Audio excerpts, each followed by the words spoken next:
So, Awesome. hello, welcome. I am Scott of Scott's Case Files, the channel you're on, and welcome to our third episode of Kids on Brooms.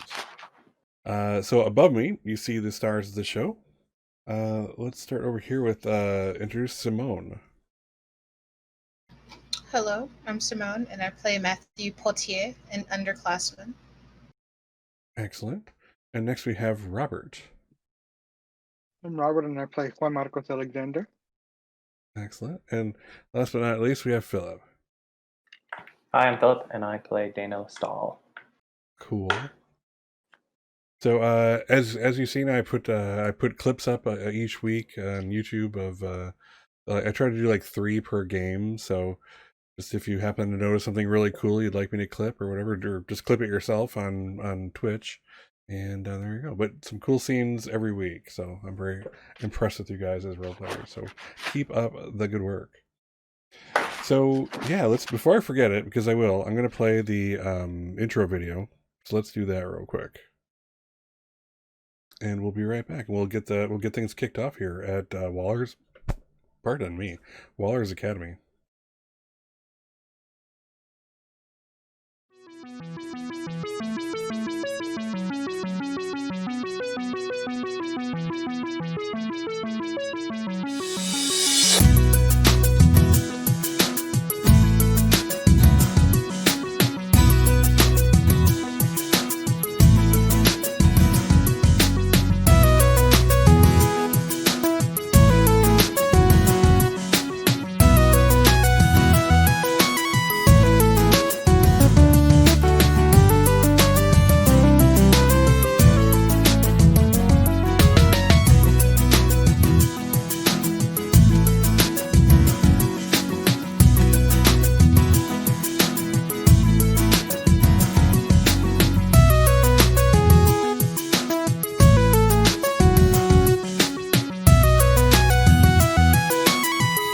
All right, we are back.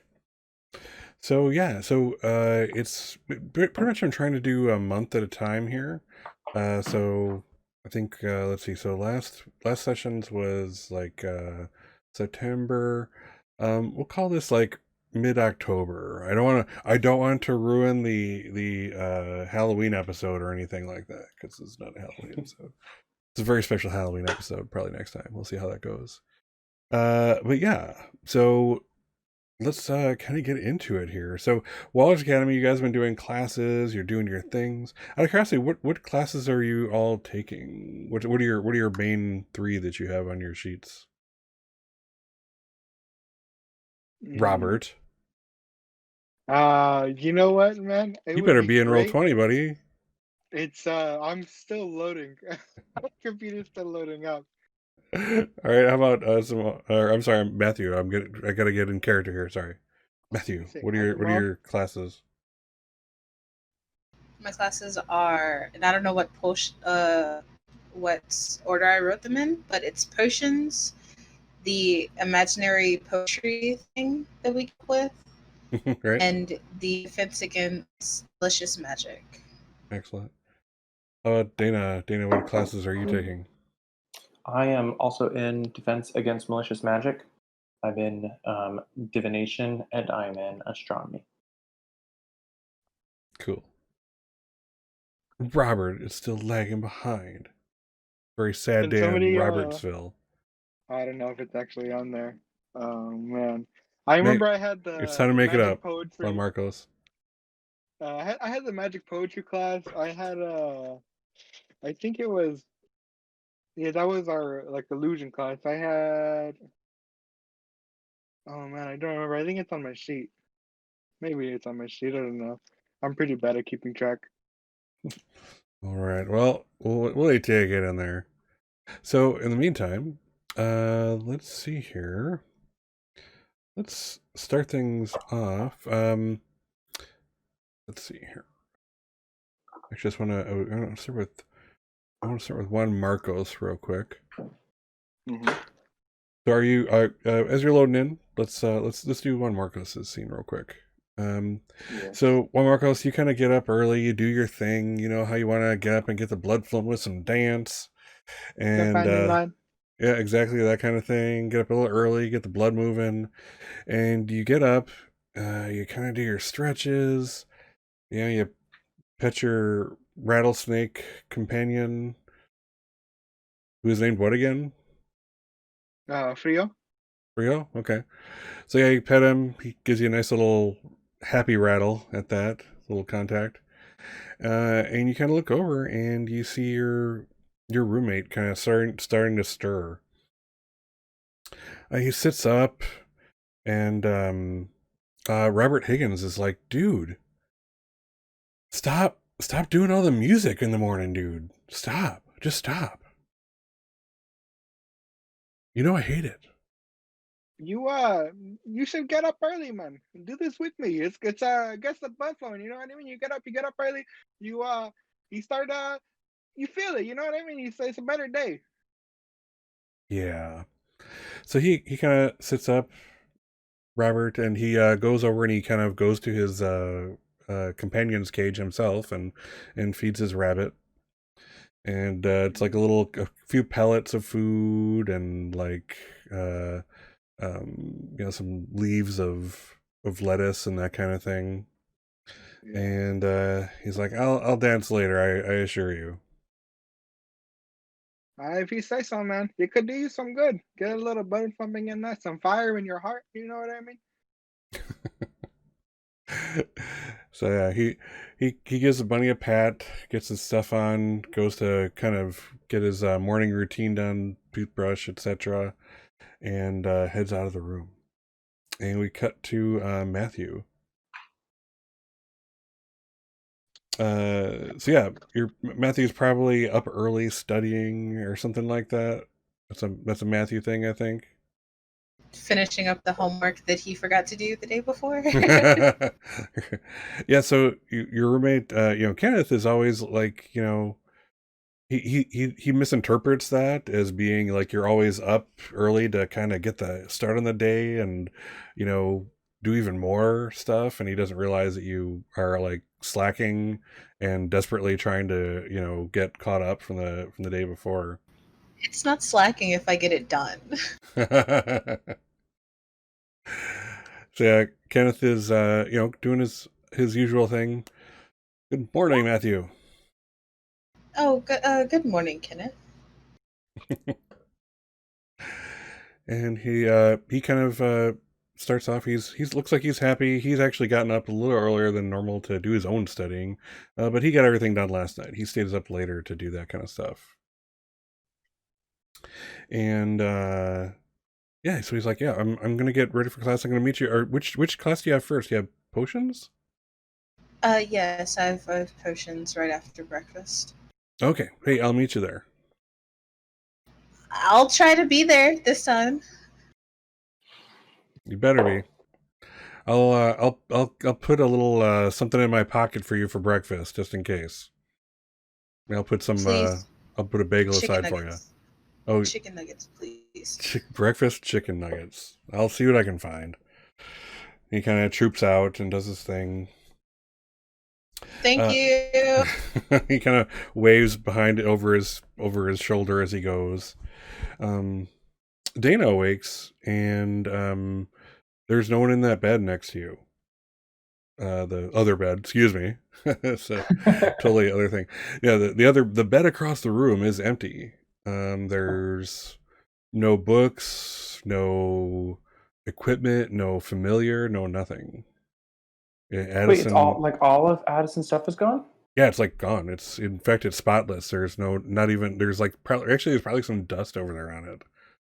It's really strange. Okay. Well, I'm waking up much later than usual because Addison's not there to wake me up. Um, what on earth?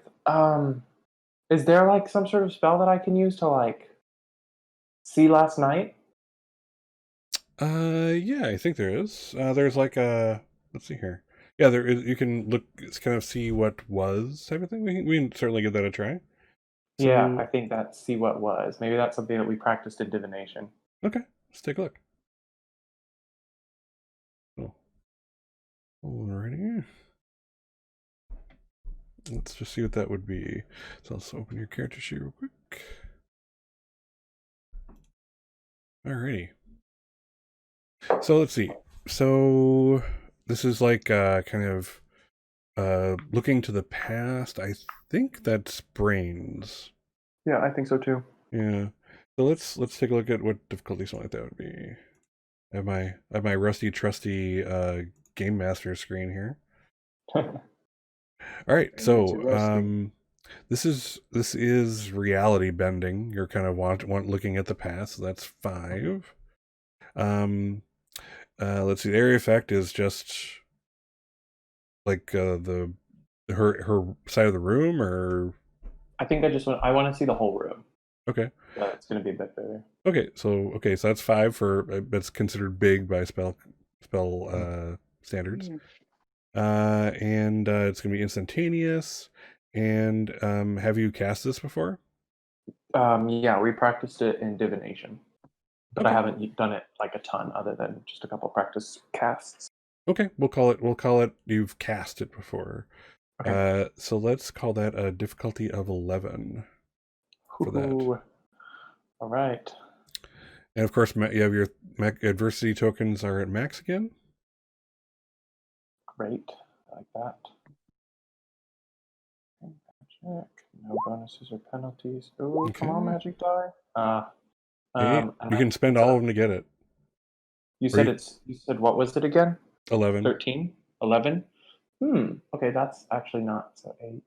I would have to spend just 2. I just have to spend 2 adversity. You'd have to spend Yeah. 3. It's 8 total right now. Plus 3 is left. 8 total, and each one gives us 2, right? Isn't that what you said last time? When you spend it on yourself, it gives 2. When you spend it on somebody else, it gives 1. No, it's always 1. Oh, okay, cool. I must have misunderstood the exchange last time. Yeah, some people can spend. I think depending on what strengths you have, you can. I think you can have like it'll double what it's worth. Yeah. I can do that when I'm spending it on somebody else. Yeah, I just misunderstood what you and Chaotic were talking about last time. Oh, I think gotcha. I think I'll just leave it and Okay, you can stay confused and get an adversity token. Yeah, please. Okay. So yeah, so as you kind of do your thing, you you kind of put out your what's your focus again? I have a wand. Okay. So Nice, yeah, nice bendy aspen branch wand. nice. So yeah, your wand actually what do you call it? Your wand kind of does the thing where it looks like you can kind of feel that magic going up your arm where it's like, ooh, it's about to connect, and then it fizzles at the last second, and then you kind of feel this, not a electrical shock, but like just something didn't mesh basically. Mm, mm. Yeah, I feel pretty stupid because the spell requires a lot of walking and gesturing like a marching band and speaking very loudly. So I'm kind of glad that Addison is not there to see it, and then concerned that Addison is not there to see it. There's that. Gotcha. All right. I want to grab my cat and go down to breakfast and see if I can find the rest of the crew. Okay. I think he'll meet up with Juan Marcos, and is Matthew actually going to make breakfast today? I feel like only just like the last 5 minutes he'll run in, grab something, and then run out. Gotcha. So you all get to the dining hall. Not, or well, less Matthew, I should say. and you kind of go through the line, and it's really strange because normally you have to at least wait a bit.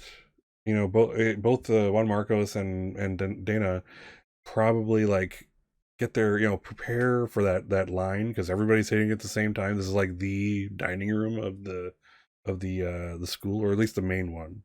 There's probably others they use for more like banquet type dealios, but this is the main one you'll eat in. And it's about maybe 2/3 as full as you expect it to be. It's strange. It's weird. Again, maybe everybody got there just extra early and took care of business or something like that. But yeah, it's just weird. There's just not the people you're expecting. And you end up, you end up going through the line, doing your thing, sitting down. I'll give Dana and Juan Marcos just a quick little scene before Matthew comes on the scene. Hey, Dana, ¿qué tal? Hey, how's it going? What's this feels a little empty, huh? Yeah, my bedroom felt a little empty too. Addison? Yeah, I remember her. I'm glad because she's not there. Like, it looks like she hasn't been there at all this semester. Like, none of her stuff is there. None of her. I actually woke up and there was a dude named Robert Higgins in the other bed across from me, which was a little weird, but I mean, it happens, I guess. Sometimes this is a magic school. I don't know what's going on. Isn't your roommate William? Well, I mean, yeah, he was, but now I guess it's a dude named Robert. As of today, right? Like, yeah, he was there last night. Like, hey, what's up, man? You should stop playing the music. And I'm like, oh, no, man, you should put a fire in your heart. Get up early in the morning, feel the rhythm.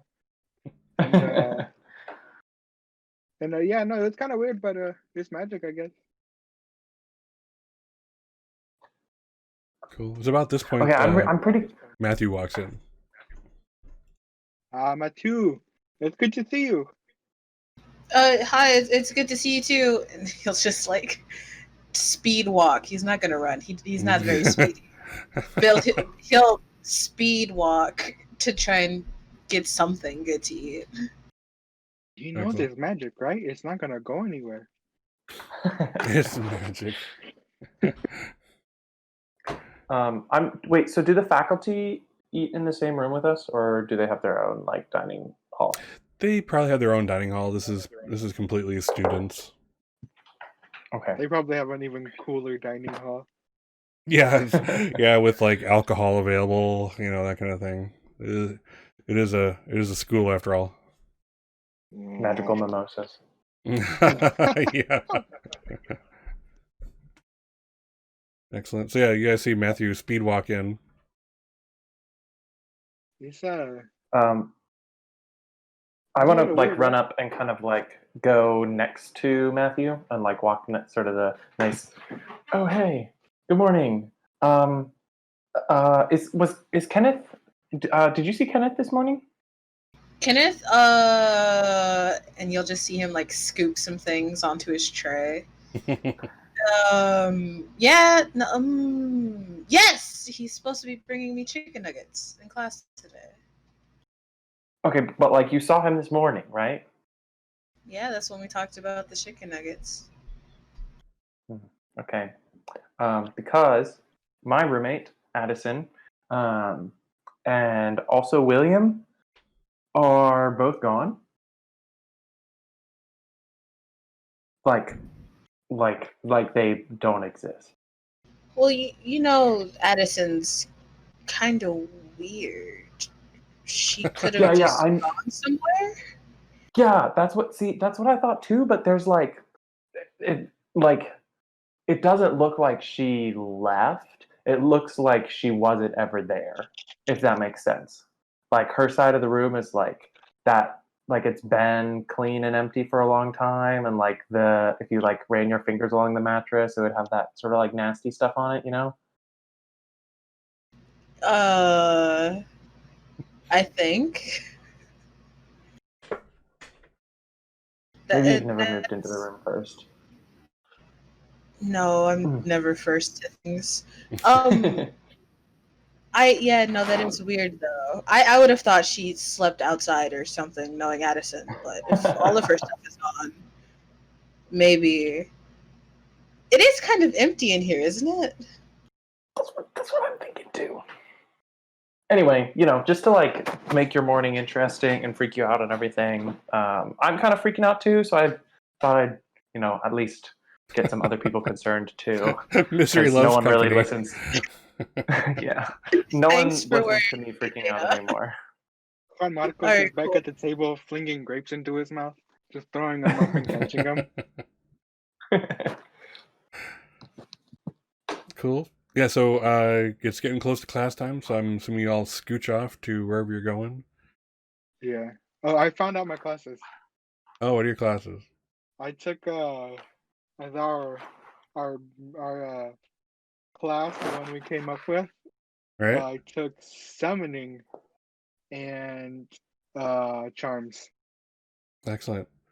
Okay, so yeah, Juan Marcos is the odd person out. I think we established Dana and Matthew both have potions together, right? No, defense against malicious Oh, magic. Defense against malicious magic. Sorry. And is Matthew taking divination as well? No. Okay, cool. Yeah, so that's the one class that we share.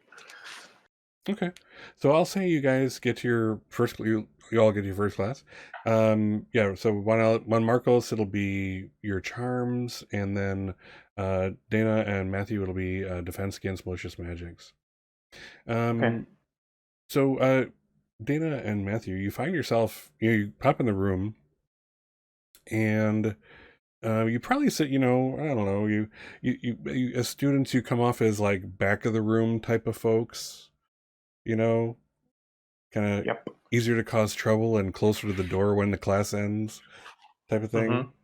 So you get in there and it's so strange because it's like there's only the first 2 rows are filled. That leaves another 3 after that. You're like in the 3rd row behind them. And the other seats are just empty. And William should be here, actually. So that's really strange. Dana, where do you want to sit?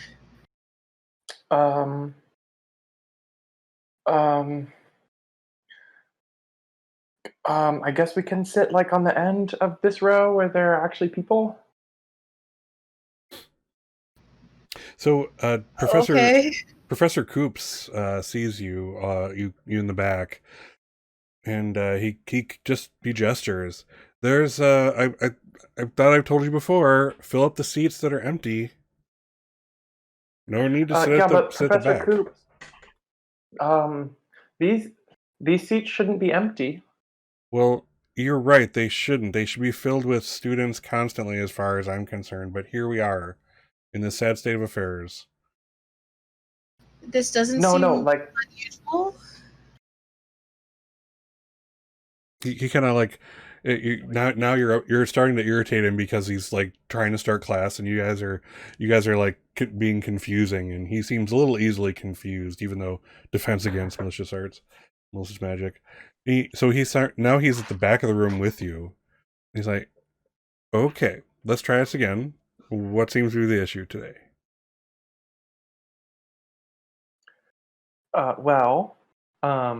So I woke up this is morning. Where we normally sit in the back. Yeah. Mm-hmm. You would only be able to sit in the back here if the rest of the seats were filled. That's how I work my classes. So I just don't understand what you're saying, and you're disturbing the class. Right. But like the rest of the seats are always filled. Like always filled. Like yesterday they were full, and yesterday I also had a roommate. And now today my roommate is gone, and like half the students in the dining hall are also gone, and like half the students in the class are also gone. Do you remember having like, William Oakhurst, like an actual like mother-loving Oakhurst in your class? I mean, the famous Oakhursts is what you're talking about? Yeah. they're famous people. It's well known that they didn't have children. So now you need to stop screwing around because we need to start this class. Dana?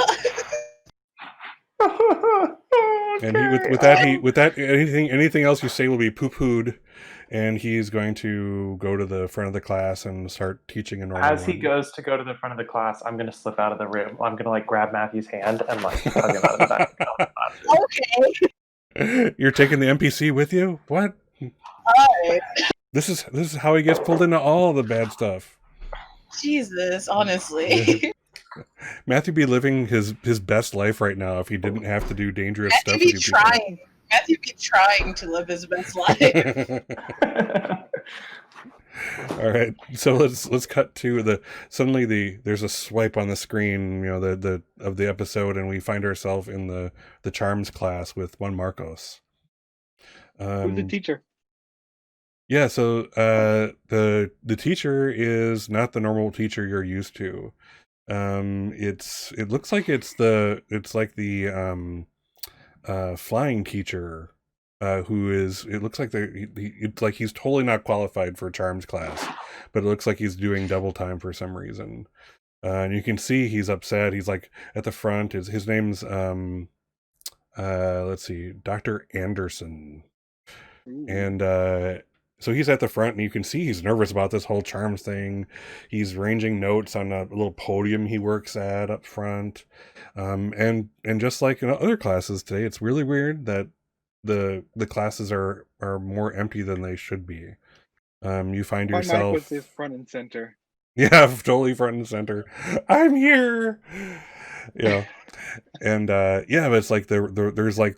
Of the class for charms is generally smaller than usual. Charms is not as cool a class to some of the underclassmen students. So you find yourself like it's only the first row of like 5 rows. And that's strange. It at least should be like 2.5 rows full, but who knows? Señor. What do you say? Señor. Sir. Oh yeah, he turns. Yeah. Yes, one Marcos. What can I do for you? I'm just trying to organize my notes. We'll start class shortly. I'm so sorry for delaying. No, it's okay. Where's the charms teacher? I'm the charms teacher. I mean, yeah, you are right now, but we had Senora Brinkreach before, right? Where'd she go? No, we've never had a teacher by that name here. You're such a good student. I wish you'd pay more attention. I mean, I literally been teaching you this class all year so far. You know what? That doesn't. Hold on. And then I'm gonna pull up like an illusion of the teacher just to see what she looks like. Okay. I say this. She looks like this, Senora. Yeah, I'll call that like a cantrip. Again, I'm not quite sure if the rules are specifically want that, but this little stuff like that affects very little. I'm not concerned about rolling. So yeah, you pull up like a general picture, and it's like a a decent sketch of effect there, and yeah, Professor Anderson's like, no, never met her, and that's what you're talking about. This is a little. I feel a little awkward now. You know what I mean? It's like Yeah. it feels like I feel like I know one thing, but I'm experiencing another thing. You know? No. No, I you've don't. never had like an out of Well, body experience like that. Well, it's like I've had like deja Like vu. uncanny valley, you know? The deja vu, I guess, but it's like an uncanny valley. All right, well, Marcos, let me finish looking at my notes. We'll get class started. We'll figure whatever is going on with you out later. Senor, actually, do you need some help? I could help you run the class if you want to take a little bit of the mental strain off of you. I'm always happy to pitch in. You know, it looks like you're running overtime. Yeah, you can see this is not his favorite thing in the whole wide universe right here. In fact, it's not even in the top 100. He's definitely stressed. If he could have started drinking today, he would have, but he didn't. And he's like, that's a great offer, but you're an underclassman. I need to teach his class. I'm the adult here. Just have a seat. We'll get to it. Why don't you open your book to page 42. See, senor. I'll get to it. If you remember anything, just let me know. You know what I mean? I feel a little crazy. He's like, trust me, Juan Marcos, you're the least crazy person I know. You're doing fine. If you say so, senor. And then I just open the book and we'll wait. All right. What are Dana and Matthew doing? How many people did you say were in this class again? The class you were in? No, Juan Marcos's class, because we slipped out.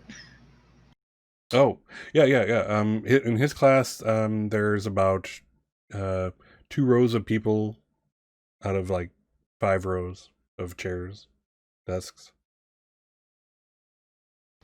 Are you heading to his class and like peeking in the door or something? Yeah. Cool. All right. I'm glad you remember what class it is, because I don't, Matthew. Yeah, no, me and Marco, me and Juan Marcos, we talked about his class schedule over the summer. Oh, nice. That being said, though, did you want to go in there and get him? Because I am not. Sure. Yeah. Sure. Yeah. Sure. Just pretend Sure. like you belong in there. Oh yeah, I'm good at that. So I'm gonna I'm open good up at the door. that. I'm gonna open up the door and just like totally not pretend like I belong there. I'm just gonna be like, Juan Marcos.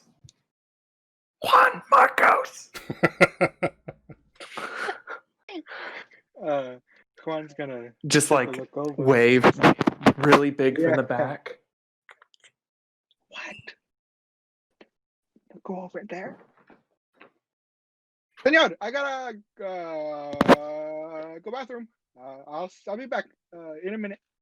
And Yeah, go up. he's working at like the chalkboard and doesn't even turn around. He kind of just waves you off. Go! I trust you. Take a hall pass with you. And as Juan Marcos grab a hall pass. goes past me, I'm gonna be like, yes, and I am the bathroom that he's going to. What? Silencio. Cállate.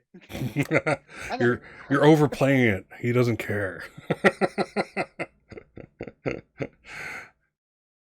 And then I'm gonna turn to Matthew and be like, see, told you I'm good at that. Yeah.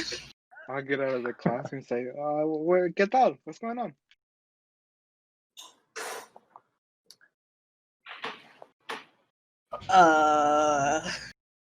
Good question.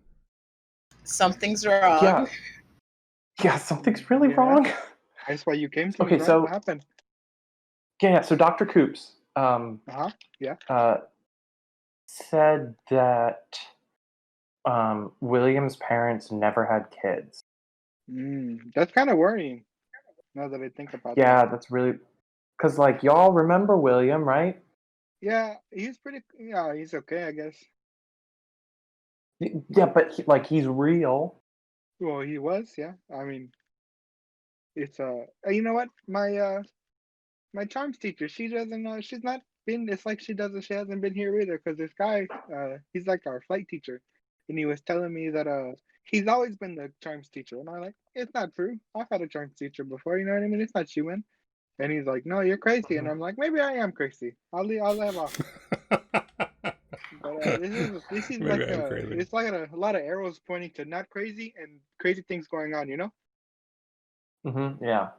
Yeah. I think we should find Kenneth and Dr. Falstaff and see if we can figure out what's going on. Yeah. Do you know what class Kenneth has, Matthew? I know we have potions, but that's not right now. Is it right now? It's probably soon. Probably your next class. Yeah. You want to just meet him there? Yeah, we can just wait at potions. That sounds good.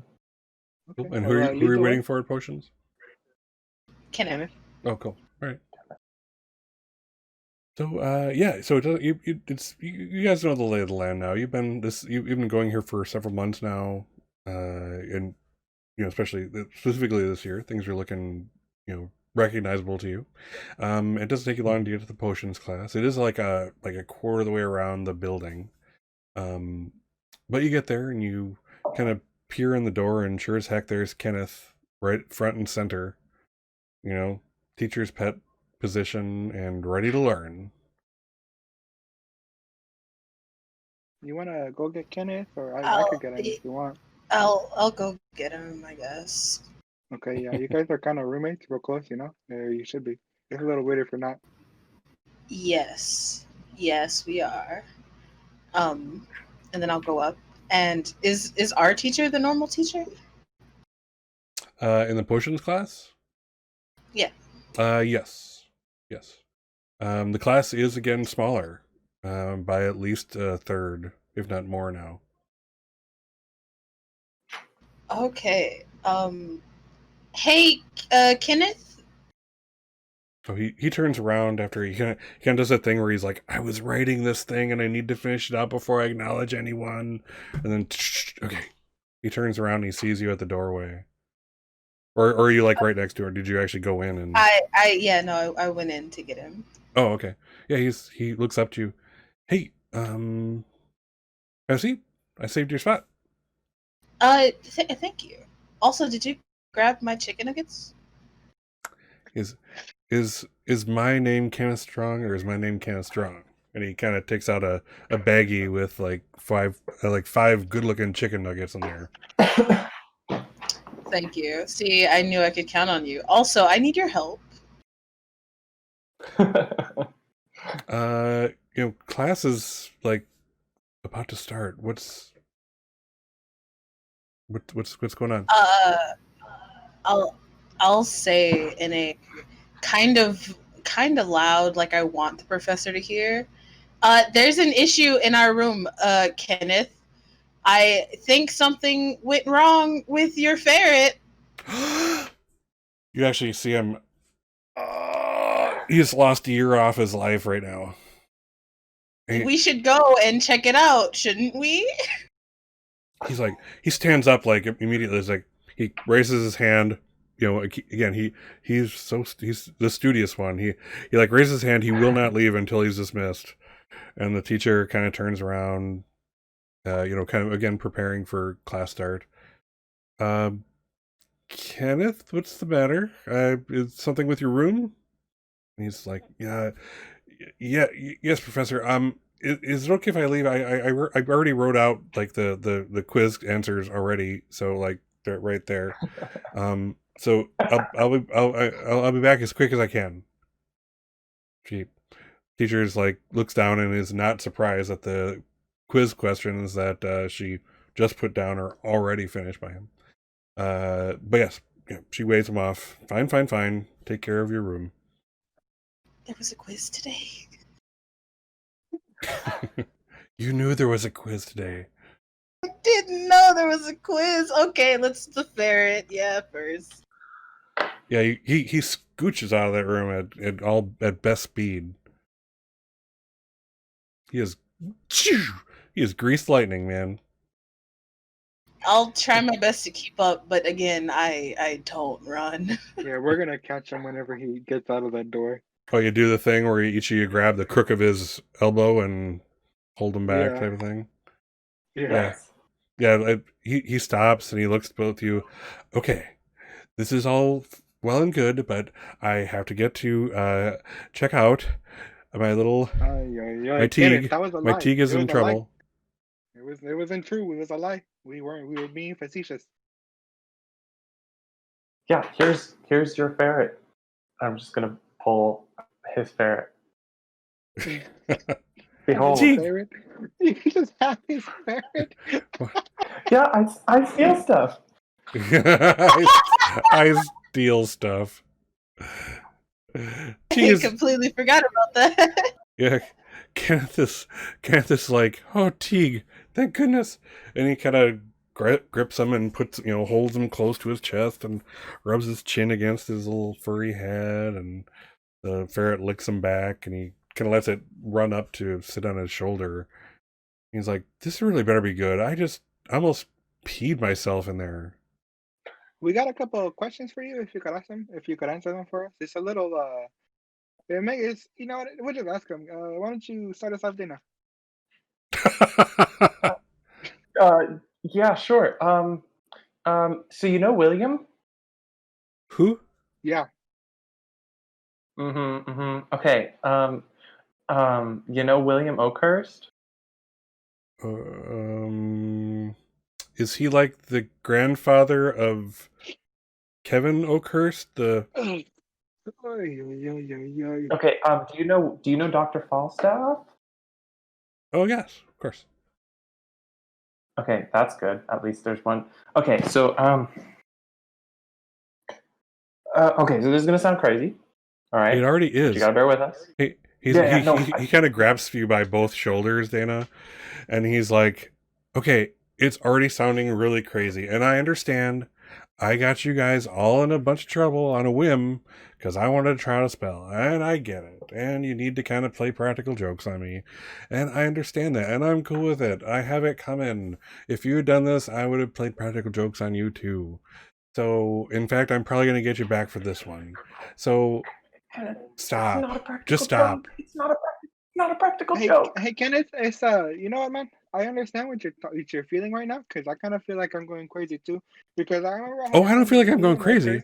I'm feeling like somebody's trying to pull a practical joke on me. And then I went to my charms class, and then my charms teacher was gone, and then like almost like half of the school is gone, and there's like not a lot of students. You know what I mean? And then I woke up. Yeah, there weren't a lot of students to apply for school this year. And my roommate, his name Everybody was knows that. Robert, and not William anymore. Listen, it's a lot Yeah, Robert, we hang out. We've had lunch and stuff together. What do you see? But I don't remember any of that. He looks towards Matthew, and Matthew, he's like, Matthew, please tell me the truth here. What the heck is going on? Stop. Just stop with the jokes. Matthew, what's going on? I trust you. Matthew, halfway done with his third nugget, just mouthful of just dry. There's this huge crisis, and Matthew is eating his freaking chicken nuggets. Yeah. He just looks Kenneth like straight in the eye, no emotion. Oh yeah, no, it's all real. It's all everything you know is a lie. Continue to eat the last nugget. What? Yeah, it's kind of like other people that we know are kind of like disappearing, and then everybody else is kind of forgetting about them, kind of a thing. It's really weird, you know. It's like, hey, why is this? I remember this guy who's pretty cool, and then nobody else remembers him, and then it's like us three remember him. We haven't talked to the Senora Falstaff yet, so we don't know if she remembers anything yet. But it's a little weird, you know. I feel like a little crazy. Like earlier in the year, I had a little doilies from my family down in Mexico, and I kind of lost it, and then I was like, oh, where the fuck did it go? And then I couldn't tell you, man. It's just kind of gone. He's just blankly staring at this point. Yeah, it's just like that. Okay, Kenneth, remember in class, like, gosh, what, like the first day that I was here, with Dr. Falstaff in divination, remember? Sure. Remember how she talked about how like you have all the different like train tracks of time, right? Uh-huh. And then like the train on this track might be red and the train on this track might be green, but like actually it's just the same thing, but if things were different in the past. Yes. Remember? I do. Okay, it's like we've jumped tracks. It's like the three of us were on a different train, and now we're on a new train, and we remember something different than what you remember. Like we remember, instead of Robert, there's a kid named William Oakhurst, and he went with us when we went into the mirror. But no, there was just a couple of us, the three of us. Maybe we're going crazy, guys. Maybe we're just all going crazy at the same time. What? That's Okay. a possibility, right? So if what you're saying is correct, then I'm not your Kenneth. Your Kenneth is on I the other mean, track. Is that Kenneth right? is always I mean, Kenneth, you know. you seem pretty Kenneth, yeah. And do you have like a thirst for blood, or maybe like a really dark secret that we don't know about? He's like, oh my God, man. If it's a secret, then you wouldn't tell us. I mean, unless What? you would tell us, you know. He can't. He actually like goes towards like a wall, and like just kind of collapses up against it, and he's, oh God. Okay, so I'm doing the math, and so either I'm going crazy, or you're going crazy, Maybe we're all going and crazy. and since the odds are better that just one person goes completely insane and loses touch with reality at one time, that means I'm the crazy one. So I don't even know where to go with this one. I'm not You know what? prepared for this. What do you gotta lose to come on with us, huh? We could all do the same. We could all just come on the same little journey together, and maybe like if you're not feeling it, you could just like pop off, you know? It's like you throw an engine at a jet, like a rocket ship. You put it into the sky, and then Like all a the rocket ship. the jets fall off at the like in stages. Yeah, that's how you feel. We could all just be one big rocket ship, though, like one solid rocket ship that kind of stays together all the time. Kenneth, you're the smartest person that I know. I need you, man. Okay. What should we do? I That's suppose I'm along for this ride, whatever the heck it is. we should talk to Senora Falstaff, and we just kind of say the same things, I guess. Try to get her to believe us, maybe. You never know. Huh. Well, all right. So, Dr. Falstaff, let's go to her. Well, I mean, is she teaching a class right now? It's a good question. I think she has I don't like remember. advanced watermancy or whatever. I think she has that right now. Cool. All right. If it's advanced, then they shouldn't need her, right? Well, all right. Well, Yeah, let's let's head over bust up there. her class. Yeah. Okay. Let's do that. So he kind of okay. You got this. You got this, Kenneth. He's actually talking to himself. Okay, Kenneth, you can do this. This is just a thing. It's magic. It's magic. It's all magic. Everything's magic. Everything's intertwined. Everything is one. Okay. So yeah. Where do you think magic comes from? Oh God, this is really not the time for that, Juan Marcos. I would really rather not go into that right now. I mean, okay. I feel like a lot of like I feel like some good discourse would help us get like just feel more comfortable with each other, you know. At this point, he puts his hand on Matthew's shoulder, like just for support. He's feeling like he could collapse at any second here.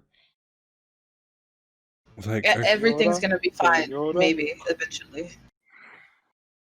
I wish you were more convincing, Matthew. But let's. I can't lie to you again. I already feel bad about lying about Teague. You know, that was rather cruel, but Teague and I forgive you.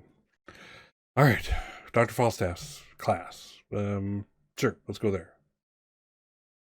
Hey man, what am I supposed to do if my snake eats another familiar?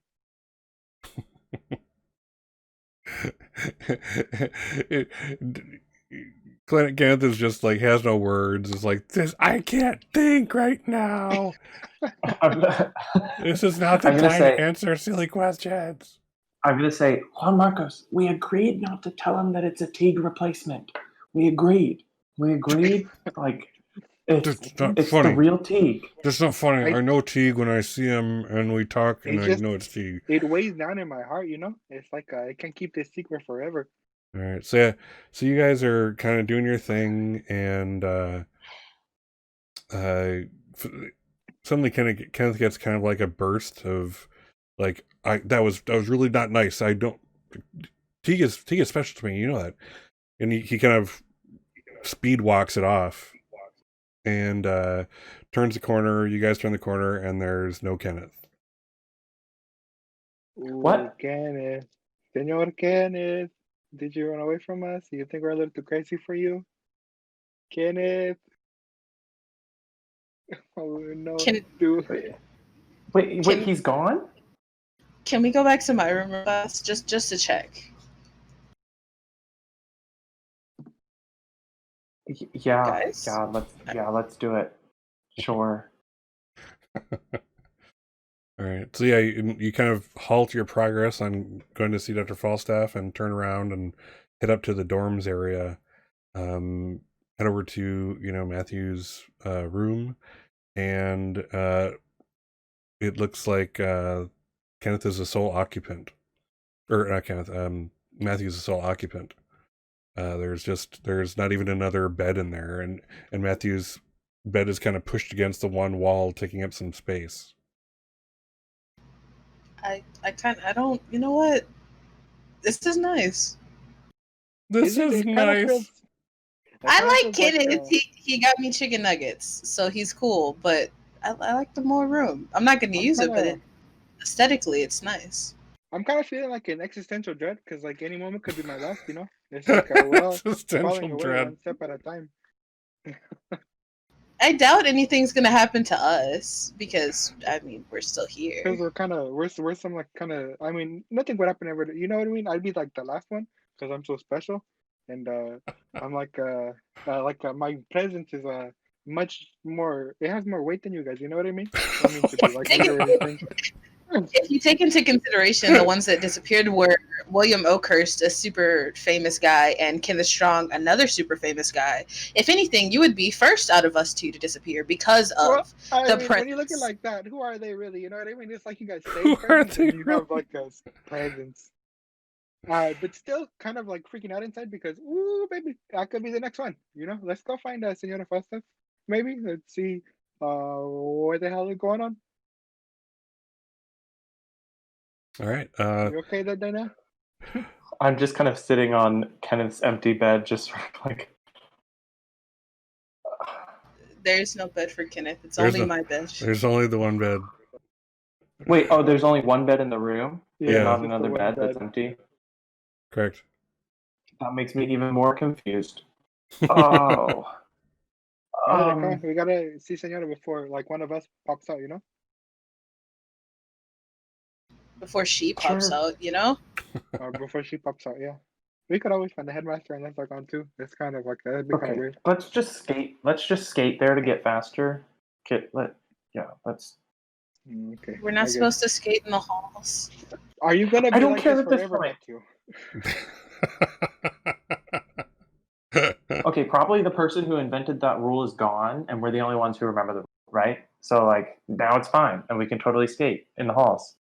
That'd be kind of a weird thing. Like if you were gone, all of your rules go away. You know what I mean? That's kind of like the people who invented like America, the founding fathers, they're gone, but like the rules are still there. Yeah, because they wrote them Right, down. but they were here. They were here, and But then they're gone. I mean, I assume so. I assume we're still in America. You know what? It's probably we're probably nowhere near America right now. I mean, we're kind of like near, but also like super far. What if we're in space? Okay, I agree with Kenneth that like Like in now the is sun? not the time. Now is not the time. Okay, well, I mean, we could talk while we walk. Speed walk over to Senora Falstaff. Okay. Yeah? Okay. Okay, now back on us being in the sun. All right. All right. Yeah, you guys. Are you gonna leviskate or speed walk it? We'll, No, I put on my levis skates. we'll leviskate. My nice classic Merlin 560s. Cool, sweet retro Ooh. look. Yeah. Sweet retro look. Is Matthew breaking the rules or no? Since Matthew doesn't run, and only because he doesn't run, he will put on his skates to keep up. Only Yes. because he doesn't run. Leviskates activate. And for now, you're cruising down the halls. Strangely, not a lot of people in the hallways. Every now and then, you pass a kid with a hall pass in their hand, like an actual it's like a stick type looking thing. Mhm. You know, looking at you guys incredulously, like, you know, oh my god, people walking around without a hall pass. How gauche. I And have my own. yeah, so you're cruising at good speed. Um, and you get to Dr. Falstaff's class, and there's just a bunch of students in there. It looks the class is on the smaller side. You'd say, like, if you had to guess, this class, the advanced hydromancy, probably had a good at least 10 people in it, and there's 3 Mhm. sitting at the front, And no professor? and no professor at the moment. And Ooh. so as you guys kind of bust in, one of the students at the front's like, "Has anyone seen Dr. Falstaff?" You remember her though, right? Yeah, she's my teacher. Advanced Okay. hydromancy. Do you know who? I don't take it for because it's cool. Do you know who William Oakhurst is? Who? William Oakhurst. I have no idea. Do you know Oh. Dr. Greenreach? Who? Teaches charms? Not my charms class. Okay. Senora, what's your name? Oh, Samuel. What was that? Samuel. Samuel. Sorry. Samuel. Samuel. Okay. All right. We'll get back to you later, Samuel. Thank you for your help. It was much appreciated. We're gonna go find Senora Falstaff. Okay, And then, yeah, please do. I mean, it's unlike her to be late. In fact, last time I was late, I had to stand in the corner and do levitation of various rocks. And if they hit the ground, I had to go to detention. So, just that she's late, I want to see her Oh, levitate you some know, rocks. sucks to suck. So I'm gonna close the door in his face. It sucks to suck. Wow. Do you know do you know any like divination spells? You know, you're in the class. Maybe you could find Senora for us. We could check her room. I mean, we I could. mean, You know. Yeah. I mean, You know. I could try like a spotting spell or something. Do you know where that is? We could try a room. I guess we go. I mean, we'll go try a room. I don't- Figure I it know out where on the it way is. over to our room, okay? Yeah, I don't know where your room is. I don't know where her room is. I do. Yeah, at least one of you would, I would think. Juan would. Juan It's Marcos. just Juan like, Marcos knows that. Okay. okay, yeah. So, anyways, like I was saying, it would provide enough power. You know what I mean? Magical power inside of the sun for us to be in all of these places at one time. But wouldn't it be too hot? I mean, not if Magic. you have magic. You know, it's magic. Magic. Yeah, take us away. All right, so you guys are leviskating like monsters down the hallway. Zzz, shoosh, shoosh, shoosh. Even Matthew's like totally keeping up and like getting in the groove here. Feels like you're off the bench and on the team. You know, Matthew maybe even does, like, you know, goes up a wall just a little bit to, like, you know, feel it. Like, oh Juan yeah, Marcos is just I'm in the trying to get on the game, team. bastards. Yeah, that type of feel. Juan Marcos has Totally. definitely been trying to get on the team.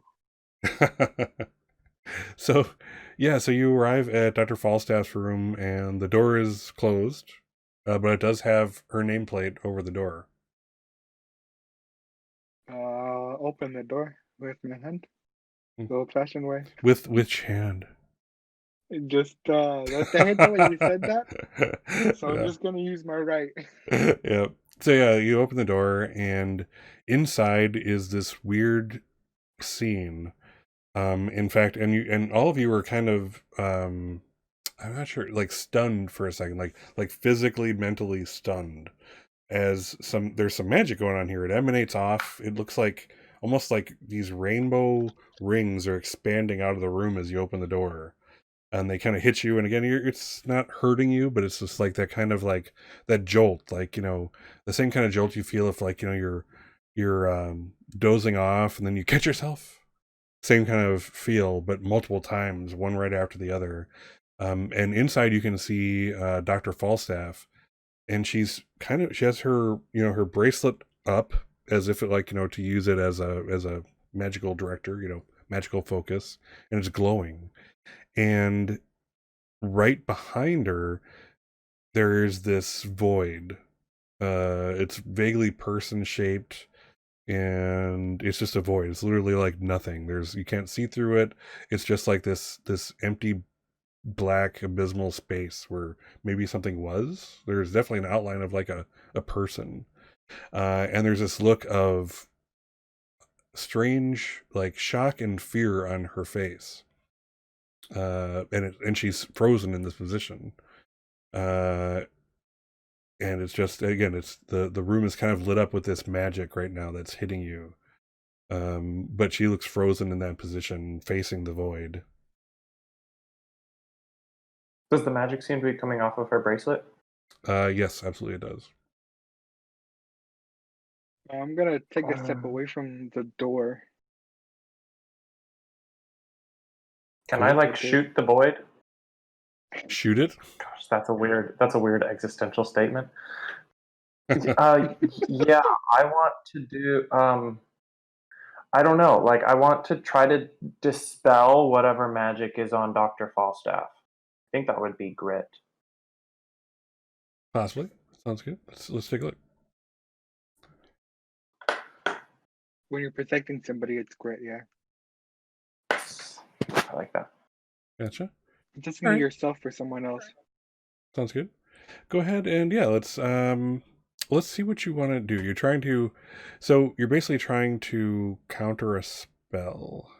Is that what we're looking at, or are you trying to do something to the void? What's your goal here? No. I think I'm not like a big fighty person. I'm assuming, based on my like limited understanding of defense against malicious magic, that there's probably some sort of like magical tether between the void and Dr. Falstaff. And I'm just going to try to like use my defensive magic to break that tether. Oh, I see. All right. Yeah, go ahead. Let's see. So let's see what you're going to do. My handy dandy KB screen. All right. So this is, I'll call it still reality bending, because I suppose that's literally what you're doing. So that's 5. It's a tiny target. You're just looking to break this tether. That's a 1. It's instantaneous, so 0. And I'll say that you're inexperienced with this. That'll be a 5 though. Mm-hmm. So it looks like it's 10, 11 as a target number. Cool. Right, magic. You said 11? Yep. No. Okay, well, I'm spending adversity tokens. Okay, so spend the 3. 3 of them. Yeah. Cool. Boom. Okay. I spent 3 adversity tokens, so that's an 11. Okay, so the spell goes off. Let's see. I'm gonna actually roll against you as like the resistance, if you will. Let's see here. I believe in you, homie. I believe.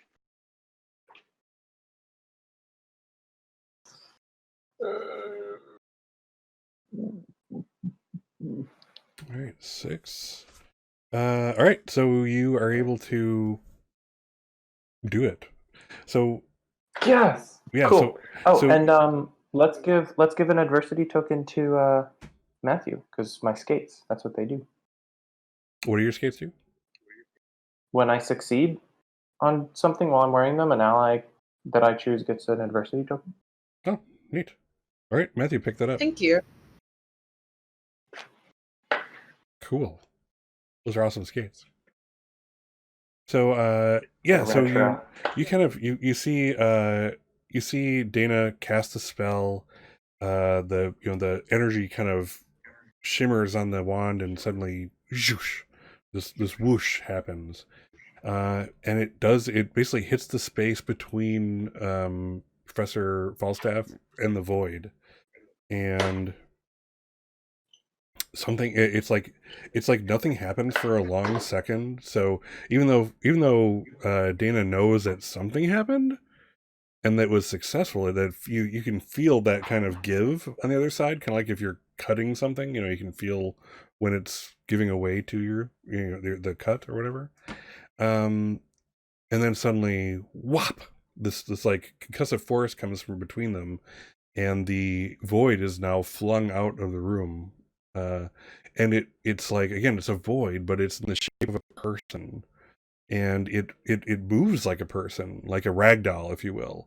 So as it's blasted out, you can see it kind of like falls on the ground like a person would, were they unconscious and moved as such. And then Dr. Falstaff remains in her spot, and the magic continues emanating. Hmm. What do you do? Oh, can one of you trap it? I'll try. Sure. I don't want to accidentally kill anything again. Hey, you want to try this together? It's we could do this like a team group effort, me and you. Sure. Okay, just back me up, okay? Back me up on this one, and I'm gonna try and create a cage for the void. What are you gonna do? Try and create a cage around the void. Oh, I see. Okay. All right. So let's see. Let's call that. Let's see. It's a grand proceed real quick. Let's see here. Let's call that brawn. This is you're kind of trying to hold something in place. Okay. All right. So hold tight. I'm gonna get you the thing. This ain't gonna go well. Did you want me to do it? Yeah, why don't you do it? Okay. So Juan Marcos kind of decides that it's just not going to happen, and kind of gives the nod to Matthew. He realizes what the hell he's getting himself into, and he's like, I'm never good at this kind of a thing. All right, Matthew, you want to do this roll? Yeah. All right. I believe in you, man. Oh gosh. All right, so the roll is brawn. Let's check out the difficulty. Let's see here.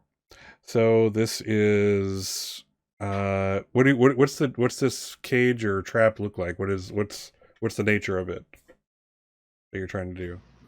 I assume like enough to fit the person into. Yeah, like is it vines? Is it energy? What do it look like? What does your imagination tell you this cage looking like? I don't know. Could we manifest like wood around it? It's just a wooden cage. Sure. If you want it to be wood, it can be wood. Cool. Magical wood. Cool. So let's see here. So basically we're gonna summon wood out of nothing. So this breaks reality. So that's 7. It's gonna be on a person or smaller, so that's 10 total. How long do you want this to last? A few minutes, an hour? How big is the jump from instantaneous to? Well, if it's instantaneous, it'll end as soon as it starts, so it can't be that. A minute long is like a few minutes is +1. Hour long is +2. I think we'll go for an hour, since that's like a huge jump, but I don't want it to just be for like 2 minutes. Oh, sure. Yeah, it's going to be an hour then.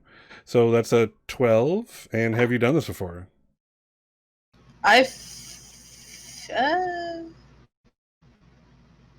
Imprisonment magic?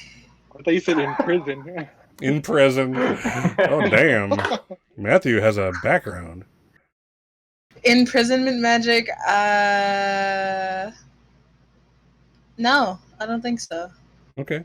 So let's see. So 10, 12. And so we're going to call this a full-on inexperience. So 17 is the target number here. Jeez. I'm helping too. Good lord. All right. Give it a try. You can do it. Oh, Matthew. Okay, there you go. Yep. So go for it. I believe. I believe. Ooh. Okay. Okay. Do that. 9. Uh, So we're not close. So that's all right.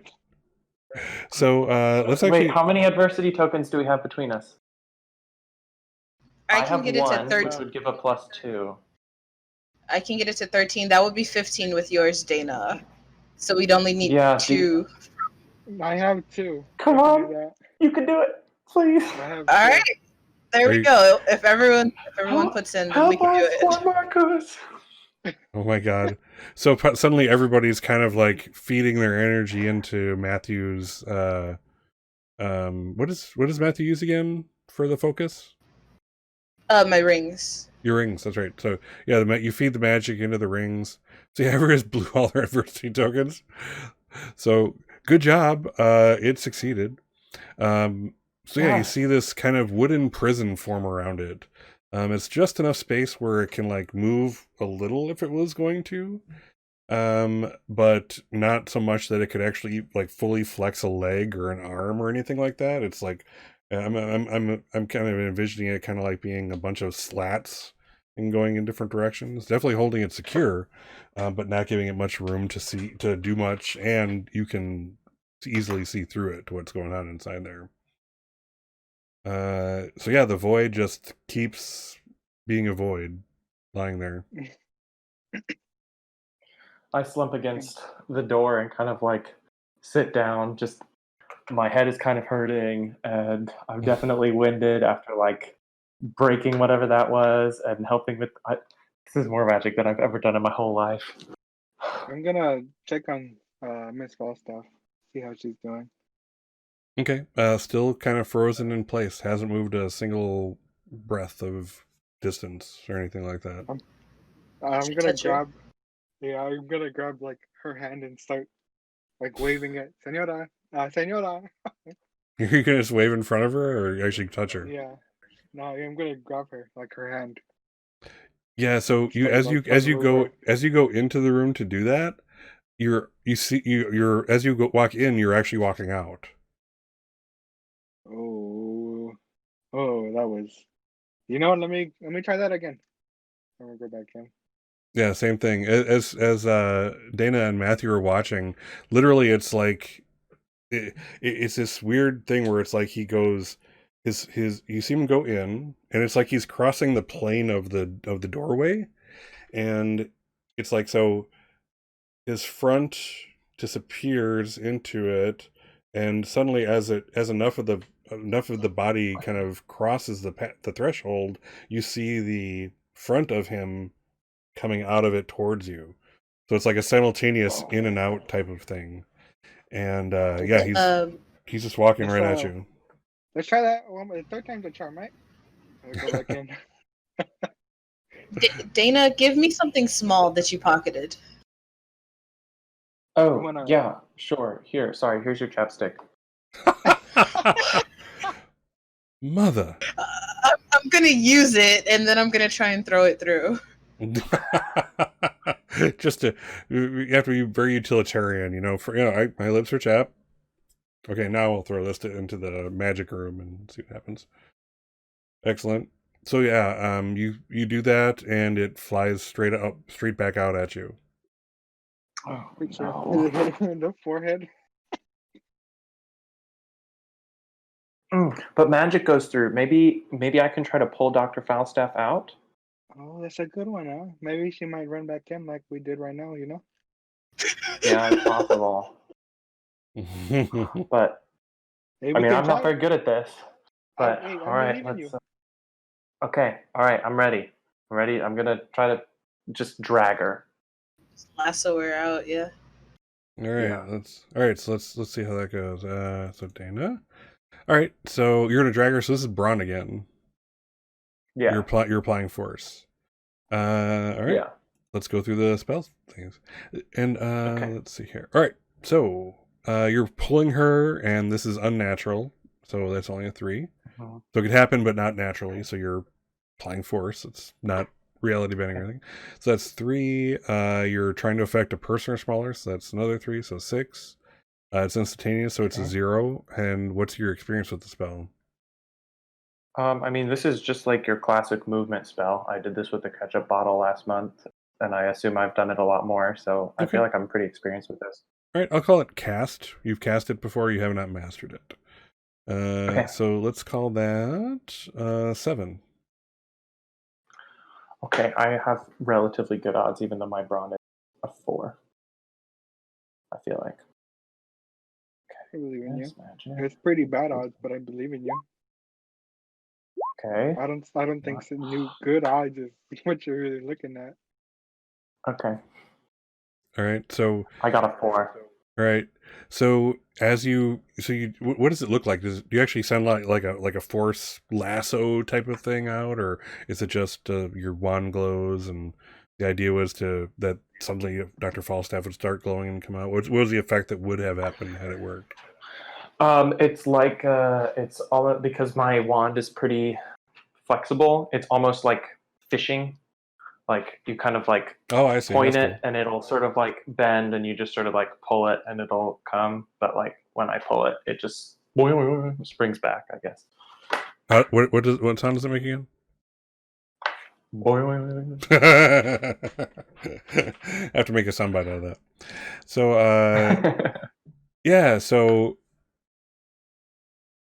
as you're kind of doing that, your wand gets to that point where it's like you for a split second you were totally ready to hear like a crack as it cracked in half and splintered, but that didn't happen. It was like you're on the verge. You're kind of like a fisherman. Exactly, very, very apt comparison. You're at that point where you can kind of feel the line about to break. You can kind of let up, and that's exactly what happened. So you let up, and your wand is fine, but it just was not happening. I'm gonna try and teleport my way in. Ooh. Neat. All right. So, and I hope you guys are all taking your adversity tokens as you fail. Yeah, I haven't failed once. Not once in this campaign have I failed. Oh, well, there's always a first time. Challenge accepted. I've been waiting to fail. I've been trying to anyway.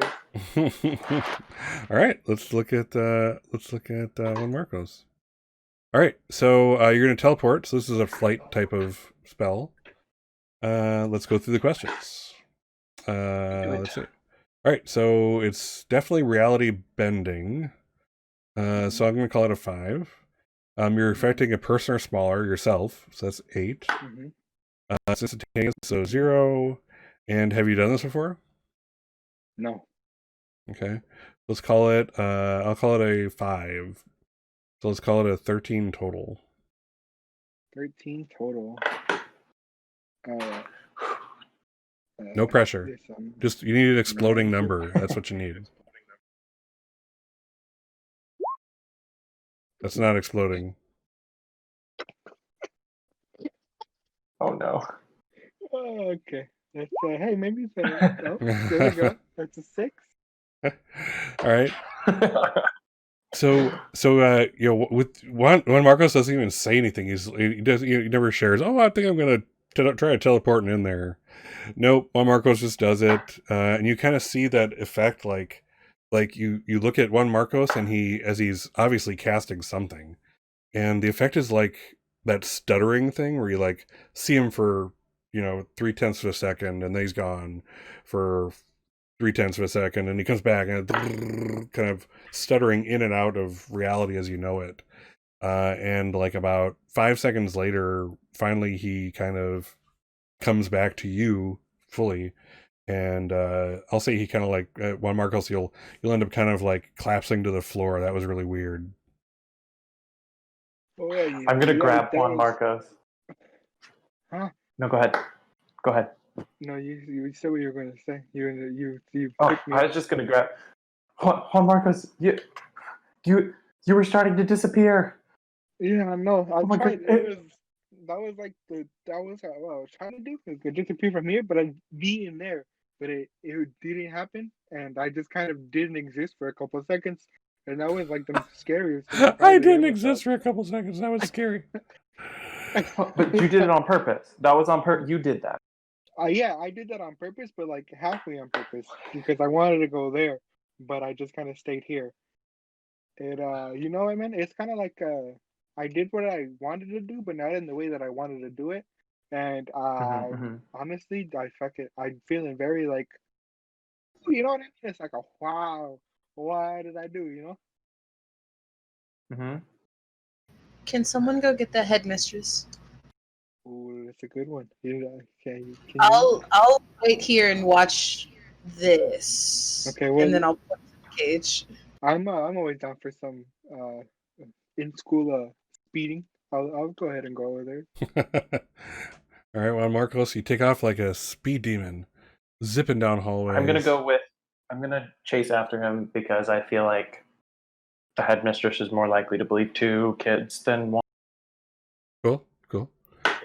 Juan Marcos, do you wait for Dana to catch up to you? Yeah, I'll wait. I'll slow down. I won't wait. I'll just slow down. Okay. Yeah, eventually, like, kind of walking in place for a second, yeah, you guys kind of zip on by,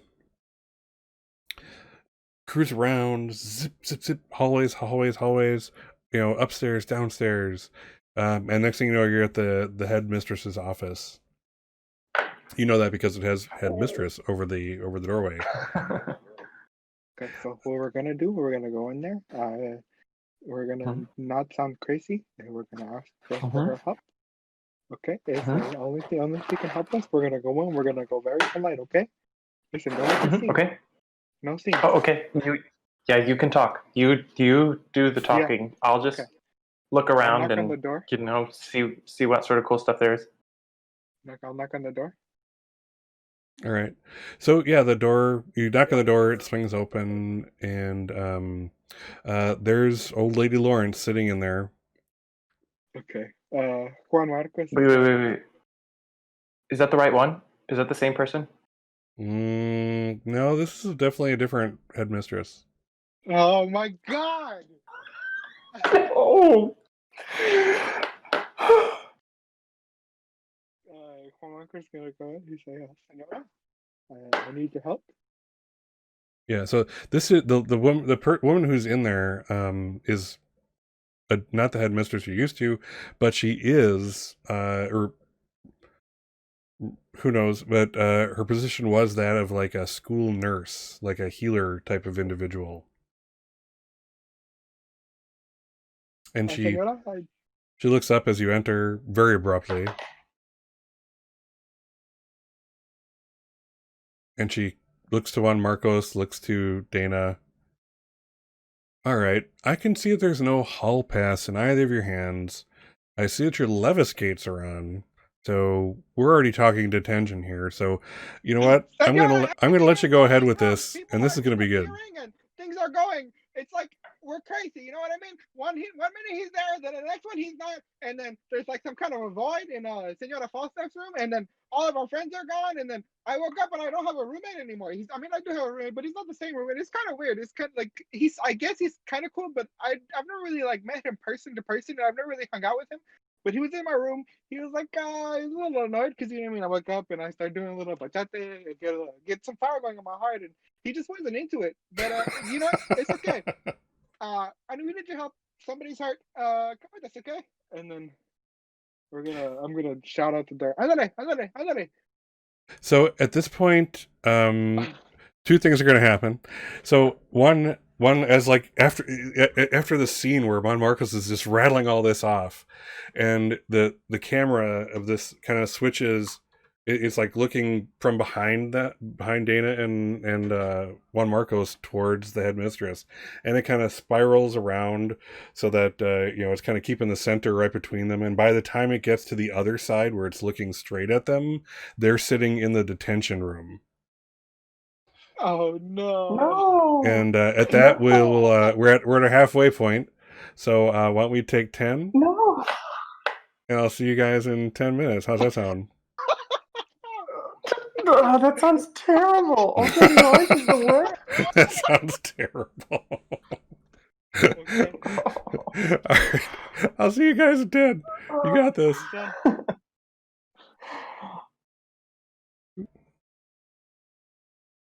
And we are back.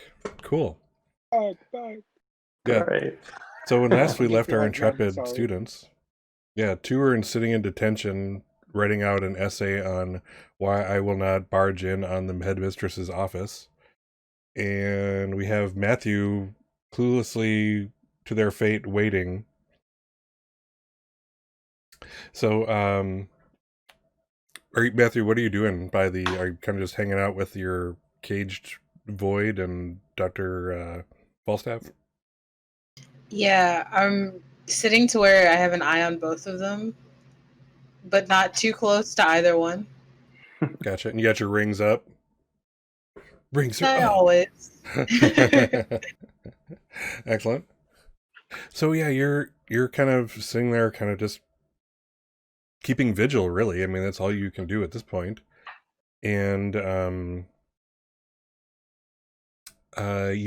you're kind of daydreaming a little bit here and there, do, and then suddenly you see this kind of it feels like a memory, but not a memory of Dr. Falstaff, and she's basically kind of looking straight at you and saying, you have a destiny that you're not even aware of. And someday you'll come to realize it. It'll come in little pieces, little spurts. You can change reality. You just have to know where to find everything. And you already have good friends. Support's always good. But what you do need, and then it's like this memory that you have, like that you probably had with her, suddenly has changed. It's like this. It's like there's something like 2 radio signals that are overlapping, and now this other one's taking control, and it's still Dr. Falstaff, but now a little more freaked out, unlike Dr. Falstaff. Okay, Matthew, you need to get to my office. Get some things. There's 3 different boxes: silver, gold, and wood. You'll need those things. Get back here and do that. And Matthew, and then the other one switches back over. You just have to keep asserting yourself, and you'll get there. You'll find that destiny. I'm so confused. I'm gonna try and throw my chapstick back into the room just to see. Yeah, it comes flying back out at you. Okay, yeah, I thought so. I don't know if you can hear me, but I can't get in there. Yeah, nothing. I'm gonna try it myself this time. What are you gonna actually try? I'm gonna try like walking through myself instead of throwing my chapstick. Oh, yeah. So it's a weird effect. It's like you see in and then you're out. And you see out and you're out. Oh, okay. Can I go over to the void and just like peek inside? Ooh, that's deep. That's very, very deep. Yeah, I mean, yeah. When you peek inside the void peeks inside. It does. It is eerie because it's a void. It's literally like a nothingness in front of you. But yeah, you kind of look it over, and again, it's in the shape of a person, just a rag doll of a person right now, totally unconscious, if there is any consciousness in this thing. My gut is telling me to not poke it, but my gut's also telling me, what if you poked it? What are you gonna do? Do I know how much time has gone by? Do you what? Do I know how much time has gone by? I'll say it's been a full 30 minutes since you last saw the guys. Or I'm sorry, not the guys, Dana and Juan Marcos.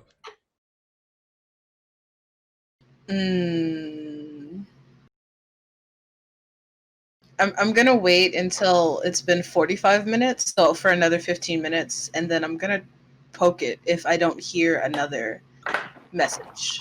Okay. So you poke it, and it has it doesn't, it's not emptiness. you feel like a surface there. You feel like a solid pushing back at you, and it feels like exactly like it would if you would poke a person. That kind of give of flesh, and stop when it hits bone and that kind of thing.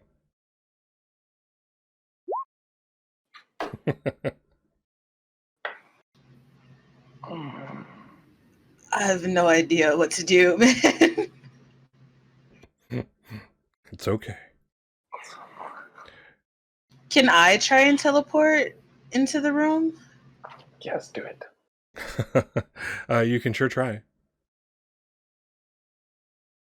You said that was what, 13?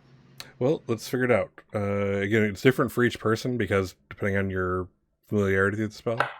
But let's check it out. Hold on.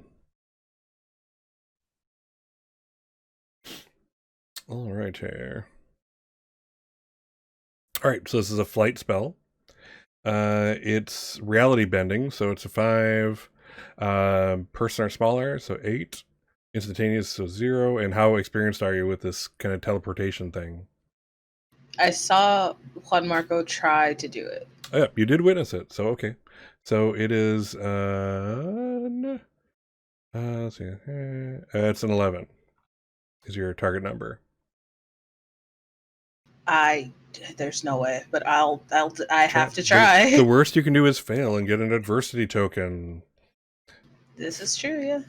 I mean, don't get me wrong. Spells that go really bad can go bad. But at my discretion, something minor can happen, or major, depending on how horribly you fail. So keep that in mind, but doesn't hurt to try. So 5. Nice. All right, so you're 6 short. So let's see here. You so as you cast a spell, you kind of feel that shimmer of your rings, that vibration that says that energy is happening here, and you go through what Juan Marcos must have went through, that whole stuttering in and out of reality briefly for a few seconds, and like 3 seconds later you're like like you collapse to the ground. I'm gonna have to give him a hug after that. That was pretty traumatizing. So you kind of feel that radio in your head again. It's like, so Matthew, it's just important that you apply yourself. I know that you aren't very studious, shall we say, but with a little application and practice, I think you really could. And then the frequency changes as if something else is trying to take over. And it's still, of course, Dr. Falstaff. Matthew, I didn't say go into my room. I said go into my office. 3 boxes. Get them. You'll need them. And then if, right back. And then if you'll just, come to class. I'm happy to tutor you, etc., etc. So don't be shy. All right, let's go to her office. All right. Let's cut over to Dana and Juan Alexander. What are you doing? What you doing? Oh, I am not writing this stupid paper. So what does detention look like? So detention's just like the most boring. It's literally the most boring room you've ever been in, and it's literally made that way. Like it's even like they must have consulted psychologists as to how to make a room as boring as possible. The color of paint, it's like an eggshell gray type of thing. Nothing on the walls except like a couple symbols here and there to break up the space, but otherwise that's it. And it's desks upon desks, about like I'd say like 15 desks or so.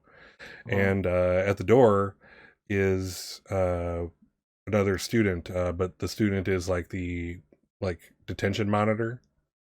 He's like a 15-year-old kid, and he's equally bored. It's not like the room doesn't affect him, but he's literally in a desk right next to the doorway, and is just kind of doodling on paper and kind of looks up at you guys every now and then and back to his paper. Listen, I'm sorry. I got a little bit out of hand. But just kind of like there's like a lot of pressure. You know what I mean? It's like oh my God, things are going so bad, and it's like you gotta do something. Yeah, it's okay. No, I definitely appreciate like the example of how not to freak out. Yeah. No, listen, that's what I meant. Yeah, That's what was supposed to happen. 100% great. But listen, I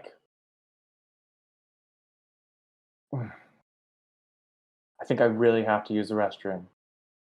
Okay, you know what? Let me try something first, okay? No, like I No. really have to use the restroom. No, I listen, say that super loudly. Let me try something. All right, what's one Marco's doing, and we'll Dana let her. I'm gonna try and create an illusion. Wow. Over the both of us. An illusion that makes it look like we're both still sitting in our seats when we're actually sneaking out of the class. Neat. All right. Nice. Well, nothing bad happens where somebody wets their pants or anything. Never. That'd be horrible. All right, let's do the thing. All right, spell difficulties. All right, so this is reality bending. You're kind of making an image of yourselves, kind of sort of. That's 5. It's bigger than a person, but smaller than a classroom because you're doing both of yourselves. That's 10. How long do you want it to last for? A couple minutes. Okay. So that's 11. And have you done this before? How familiar are you? What's that? Definitely very familiar with this specific thing. All right, I'll give you a cast, but not mastered it for this one. So let's see. So that makes it. Let's see here. 11. So 12 is your target number. Okay. No pressure. It's doable. And this is, of course, a charm. Yes, sir. You said 12? It's 8. Do you have 4 adversity tokens? I have 3. All right. Let's see. So technically, this is this is not a. Oh God, what's the game term? This is not a spur of the moment thing. So if Dana really wants, Dana can kind of push the spell along and assist. If you're willing to spend all your adversity tokens to get 1 from Dana. Yeah, sure. I'll spend 2, and then she gives me 1, and then that makes us 12. Yeah. Sure, I'll do that. Well, actually, we need. Oh, that's because you have that thing where you get 2 for helping people. Mm-hmm. Gotcha. All right, that sounds good. All right, mark your adversity tokens appropriately. Mm-hmm. Back down to 1. Back down to 0.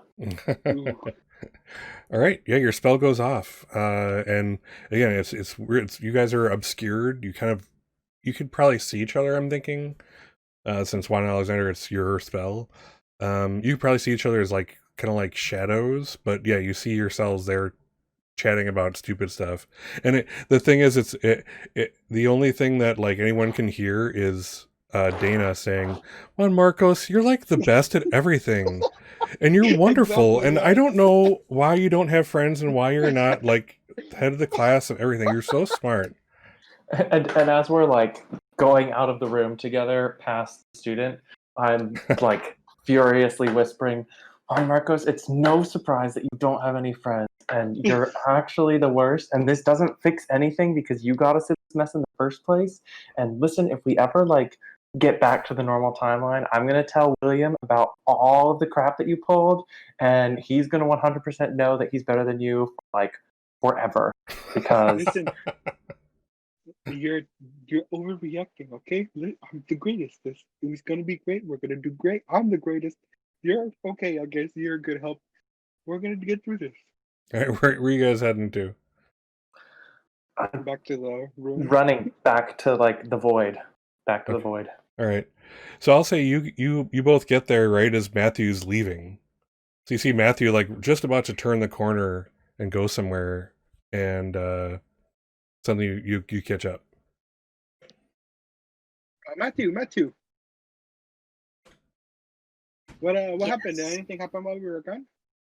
I tried to go through, but then I failed. Oh my god. And then Matthew's going to run over to Juan Marcos and just give him a hug. Oh, okay. What's that? What's this? He's gonna like pat his I, back. Are you okay? Are you gonna cry I, or? I, I did the thing, and then I was nowhere, and oh, Yeah, it's like you don't exist, right? You're gone. You're just gone. You're gone. it's so nasty. Like on the inside, I am so hungry. You know I what? feel it. It's I understand. If I'm so sorry, if Dana didn't get us in trouble, we would have been here a lot sooner. He is no. Listen, we don't have time for this. We gotta go. Where were you going? No. What were you doing? No, that's not okay. Okay, I'm gonna try to teleport Juan Marcos Alexander into the office. This is the room. This is not the office. Okay, into the room. I'm gonna try to teleport him in. Or are you like maliciously just like trying to teleport him in? Yeah, I'm trying to make him feel that thing. Oh my god. That is so messed up. All right, let's do it. I haven't experienced it, so I don't know actually like how uncomfortable it is. All right, but you're teleporting Juan Marcos. That's funny. Right. Yeah. Awesome. All right. So let's see. So reality bending. Let's see how. So 5, 8, instantaneous. And what's your experience with teleportation spells? Nada. All right. You've I'll seen I it, mean, yeah, guys. I've seen him fail, and that's it.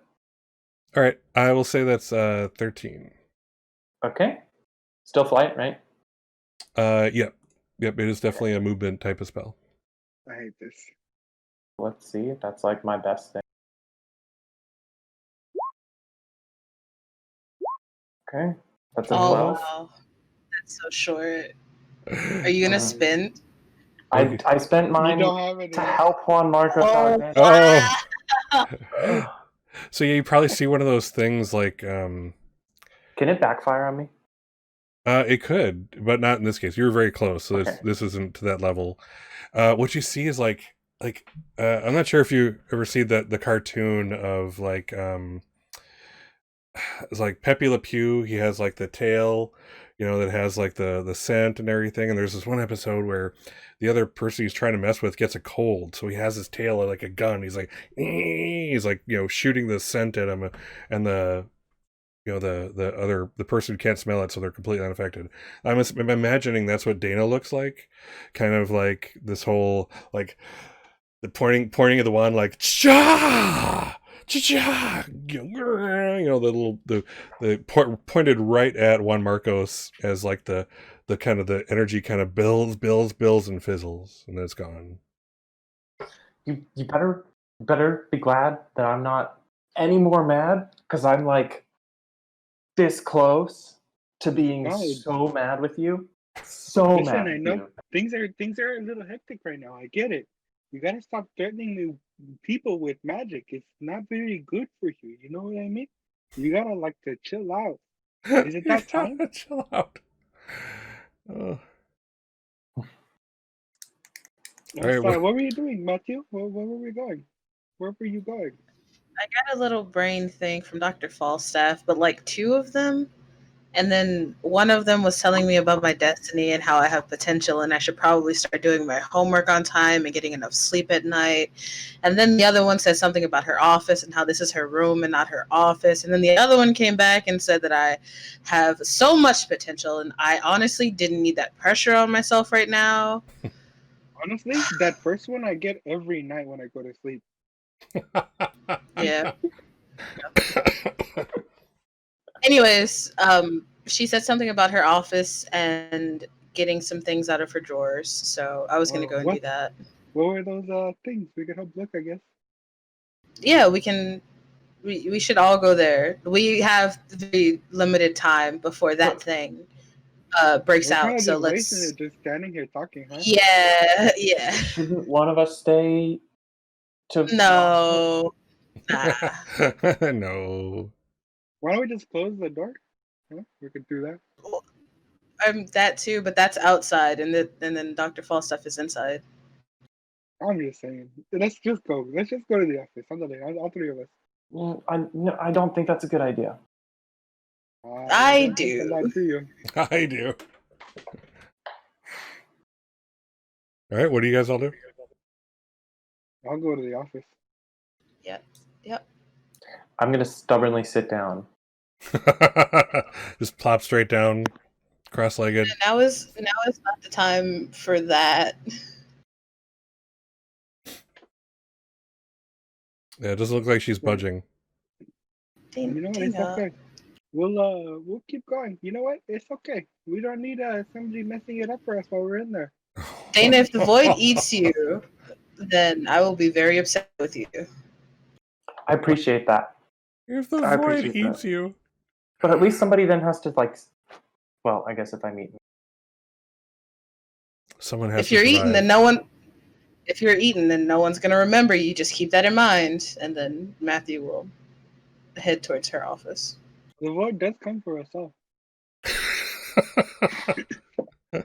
Juan Marcos is always that silver lining type of guy. All right. Let's go find that stuff. Cool. Yeah, it's quite easy.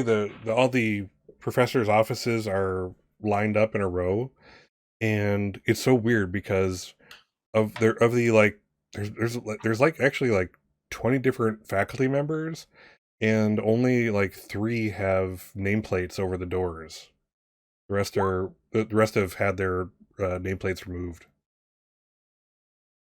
That doesn't feel good. The Dana, the void looks like a void. It's like an emptiness. It's not darkness. It's an absence, if you will. Okay. That doesn't make sense to me. It's a nothing. But what does It's the void. right? But what does that look like? I suppose it would look dark, but it would The again. blackest There's black this you've ever as seen. you look at it. There's this sense of it's not black. It's not dark. It's not like the lights are out. It's like there's just absence of everything. Do you think that my fear of the dark would be triggered by it, or no? You tell me. I don't think so, but I'm willing to hear what you think. What do you think? Well, I mean, if it looked like, because I was picturing like almost like a living, was what I was picturing when you said a void. Mhm. And if it were that, then I think that would probably freak Dane out because it's literally like, oh my gosh, the darkness is coming to get me. But if it doesn't look like that, then I don't think it would freak Dane out in any sense other than that it's like a void, and that's freaky. Right. Okay. Yeah, I would say that sounds about right. You're good. The second one rather than Yeah. the first one? Correct. Okay. Correct. Sounds quite reasonable. Then I'm staying put. All right. Great. So Matthew and Juan and Marcos, you make it down to the office again. Pop in. The door is open, and there's just all kinds of stuff. There's crystals. There's all sorts of bottles of water of various colors and consistencies, and there's like instruments of various types, and yeah, so it's what you would expect out of a teacher that does like divination and stuff. We're looking for silver, gold, and wood. Wood pieces, I think. Okay, so yeah, you look around. There's many different drawers, and a couple bookcases are filled with things. But you look through one of the drawers, and yes, oh my goodness, there is a silver box. It's about the size of like a Rubik's cube type of size, with a little clasp on the front of it. What's that you got in your hands there, Matthew? A Rubik's cube, I think. That's well, what? A cube of Rubik's. Well, Okay. it's a silver box the size of a Rubik's cube. Oh, That it's doesn't. Do you know what a Rubik's cube looks like? no. I've The- heard Kenneth talk about his record, but I've never seen one. That's very concerning. Are you like a? Are you okay? I mean, I think I'm fine. They're like, Okay, I mean, now is the that's perfect time for fair. a heart to heart. Go for it. So open it, huh? See what's inside. On Marcos. Maybe you should open it. Oh, is it because you're scared? 'Cause you're Yeah, a scaredy cat? yeah. It's because I'm scared. You should open it. Most people don't say yes when that's whatever. I'll take the box and open it, I guess. Okay, so as you open it, it's kind of one of those velvet lined insides, where it's like it's inside the box is shaped perfectly to the thing it's holding, and it's lined in velvet to kind of hold it gently. And this it's like a silver. It's hard to say. It's some kind of small silver apparatus with something that looks like, oh, there's a slide here. Maybe it connects to something else, type of thing. Hmm. Do you recognize this at all, or? Do I? I don't think I do. No, I don't either. But No. This feels like it has importance, you know? Like I feel like, oh, we're gonna need this. Look for more things like this, I guess. Just anything that catches your eye that you're like, oh, that's it. That's what I'm looking for. There's magic, you know? We'll probably find it eventually. All right. So what else are you all looking for? I'm gonna use magic to find what's hidden here. There's any like secret spots, like a little secret compartment somewhere. Interesting. I'm looking for snacks For what? primarily, but also the things that she told me to look for. Sorry, Matthew? What are you looking for? Snacks primarily. Oh, snacks. But all, And but the other also, stuff. yeah. Snacks in the golden wooden box. Not necessarily in that order. Mm-hmm. All right. All right. Well, Marcos, let's do it. All right. So, we'll say this is I want to say this is a brains thing. Yes. All right. And let's see. So, you're basically looking at sight, if you will. So, it's unnatural. We'll call it 3. It's like you're looking for it's smaller than a classroom but bigger than a person, so that'll be an 8. And then it's just so nothing. How well versed are you with these spells? I used it to. Oh no, I didn't. That was something different. I've seen it cast before. Okay, we'll call it witnessed. So let's see. So that'll be. Looks like it's let's see, a natural plus big 8. So an 11 is your target number. Okay. Well, it's pray. Ay, ay, ay, ¿por qué? All right, it exploded. All right, you yeah. So as you cast a spell, what are you looking for? Are you looking for the things specifically, or are you looking I'm for looking. hidden places? I was looking for things hidden in the room.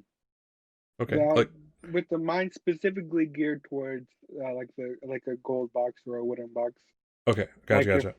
Like hidden compartments, you know. All right. So yeah, so as you cast the spell, it you can feel it go off, and then suddenly it's like you have X-ray vision. It's like all the solid things in the room, including even Matthew, are like transparent, or at least that borderline of translucent, where it's like you can still see there's something there, but you can completely see through it. Yeah. And you actually do see like there's 2 drawers. One, in fact, it's like one right next to the other. A silver box, wooden box in them. I'm gonna go over there and open those drawers. Okay. Yeah, so the 2 boxes are in there. It's a gold box. This one is it's really tiny. It's like the size of a ring box, and the wooden one is large. It's about the size of like a fish tank, like like not a fish tank, a fish bowl. You know what I'm talking about? Yeah. So yeah, that. Okay. Matthew, you open this gold one. I'll open this wooden one. All right. 1, 2, 3, and then All and right. then I'm gonna keep mine closed, but I'm gonna look at her watching. Look at That's messed Matthew up. while he opens his. Which one is Matthew opening also? The golden one. The Oh, the gold golden one? one. All right, does Matthew open it? Yeah, I thought we were opening it. All right, so inside this ring size box is this little item. It's another like silver metallic item that looks like it has a clasp that matches one on the other thing from the gold box or the silver box or whatever, whichever box it was. Oh, you didn't blow up. That's good. I was kind of hoping. I was something kind would of go wrong. hoping. Damn, with Oh. friends like Juan Marcos, who needs enemies? Look, I mean, it's like you know what I mean. So the other foot's got to drop. I mean, I guess the other foot's been dropping for a minute or whatever. I'll open the wooden box. All right. So inside that is a larger, Explosion. yeah, larger explosion. Yeah, a larger piece. It looks like some kind of metal, like sphere made of like wires, and it has, you can see clasps on it. Where small ring size item connects to the clasp on the medium size item, which clasps in turn to this. So it's like a sphere with a kind of like an arm inside it, and then this little thing is it's basically allows it to spin. Okay. We should probably go back to outside of her room, right? And see if Dana's okay. Oh I my hope she's god, I not forgot all about her. That's you Yeah, know what? I That assume doesn't that probably give me just. a lot of confidence. I feel like the cage has probably disappeared by now. Yeah, the cage does disappear actually, Dana.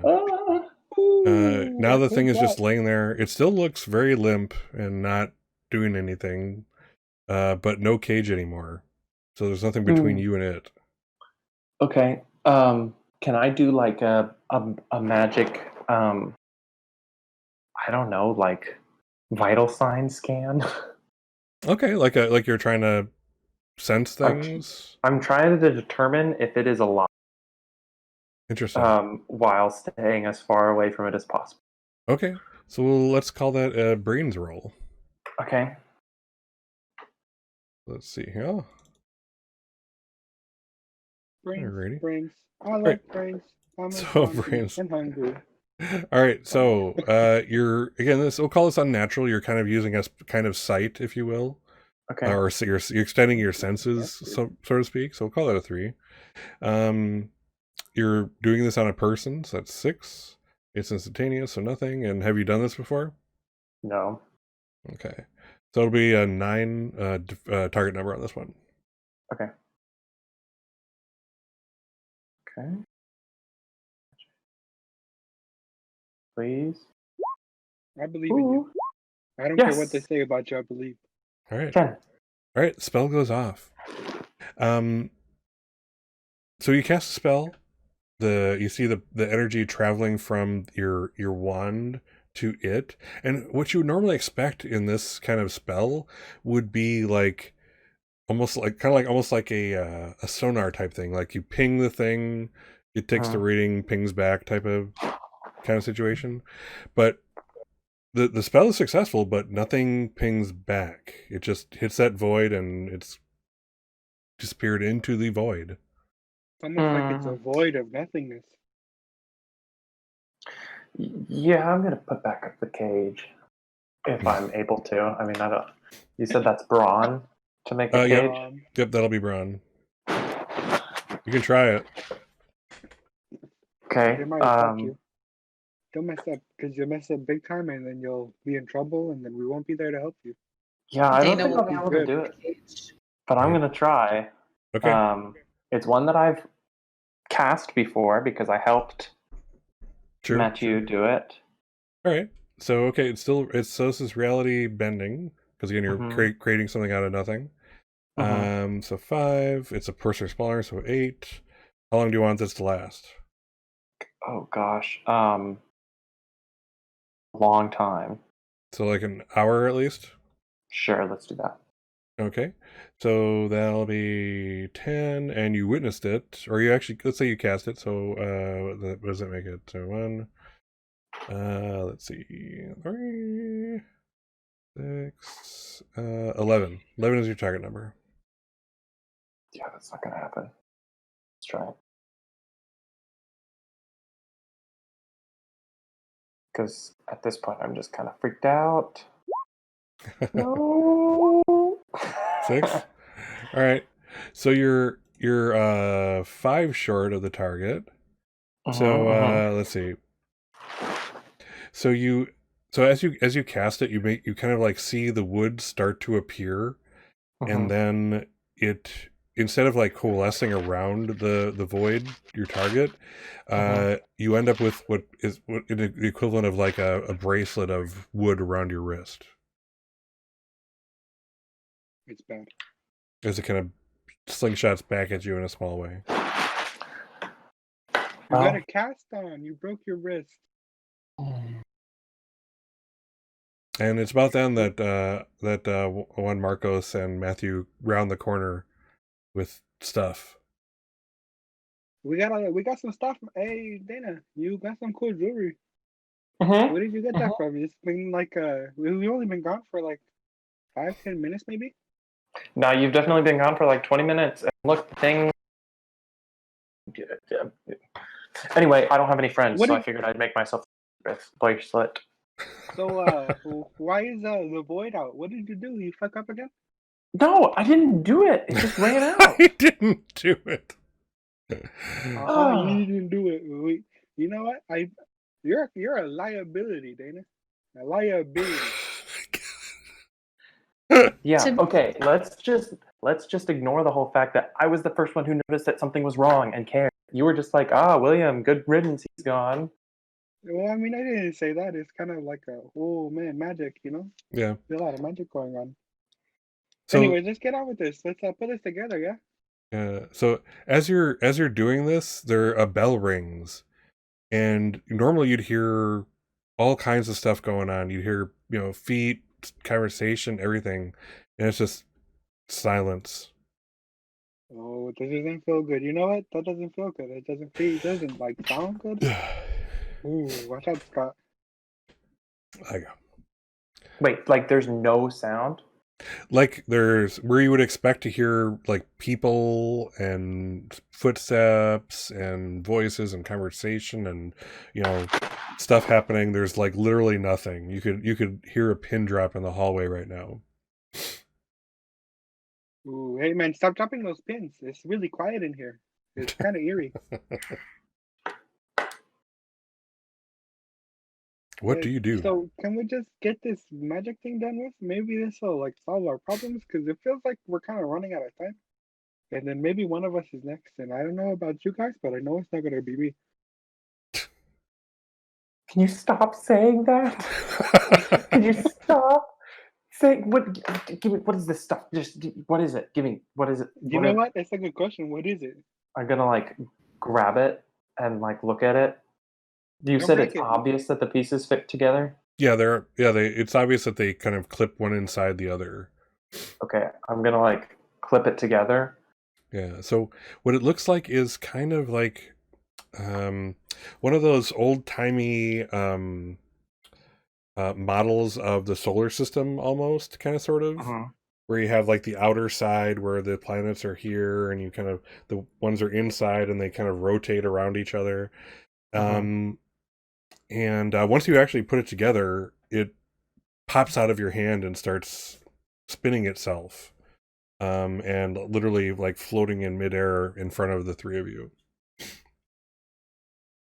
And it's like it starts to glow a bit, and suddenly it dashes forward into that room, into the room with Dr. Falstaff, and it goes through. it goes through, and it keeps spinning. It keeps spinning. It literally is like at her eye level, like about maybe 2 feet away from her, and it keeps spinning and keeps glowing. The glow expands,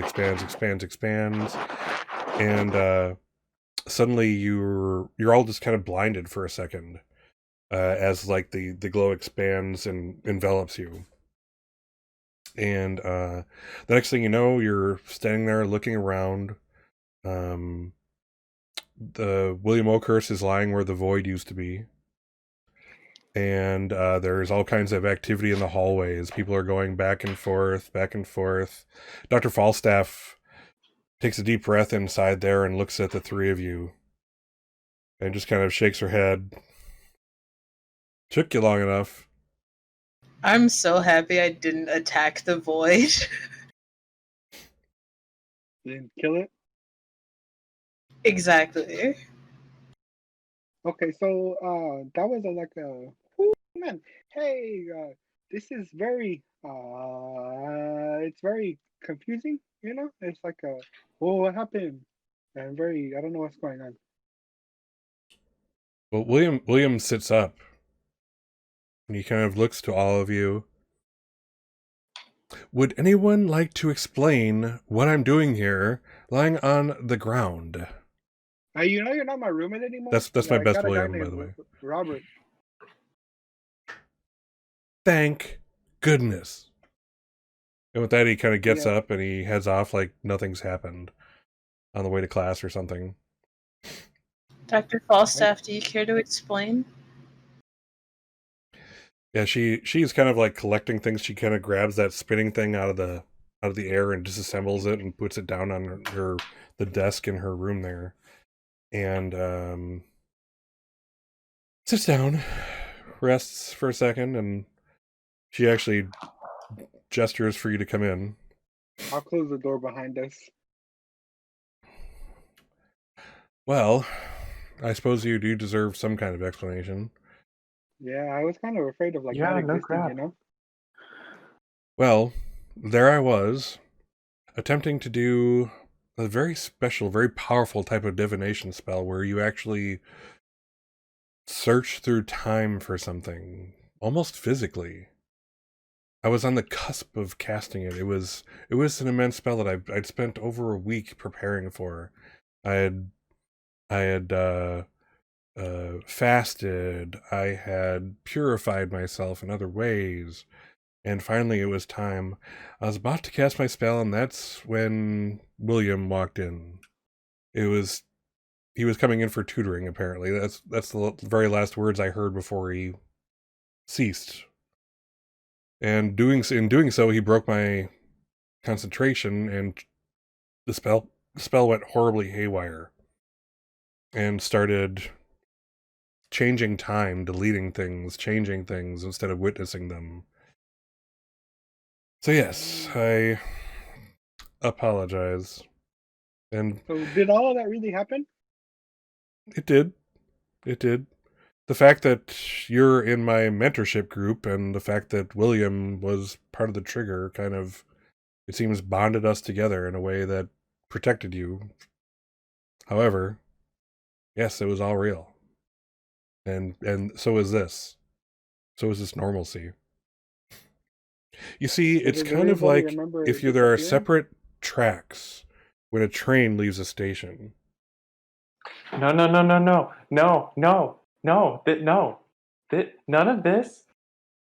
of this is okay. Like, Yeah, no, everybody just stopped, you know? They just weren't anymore. That's what happens when a powerful spell goes awry.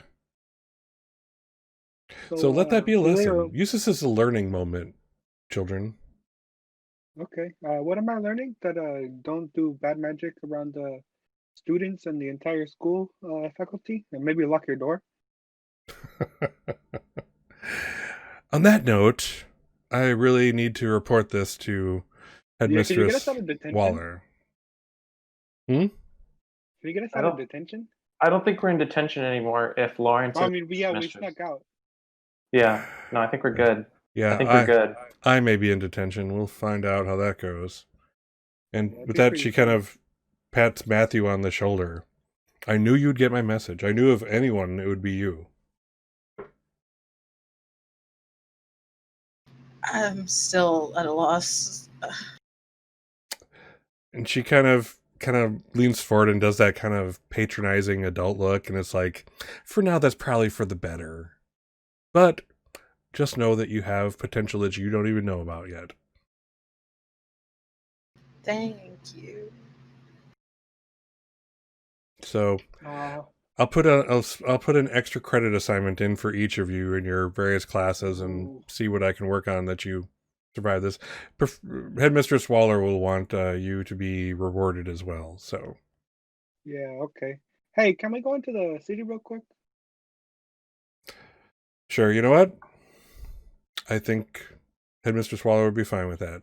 Take the day. Oh, yes, yes, yes, yes. Hey, you guys want to go to the city? You want to have a good city time? Some good city times? Yeah, I think I Because, need some like real life.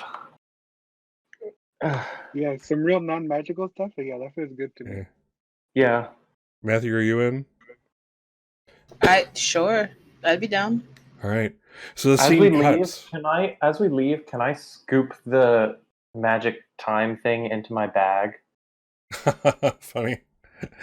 You'll find that in itself. You'll find suddenly there's a tug as Professor Falstaff kind of sees that. That's rather important to her.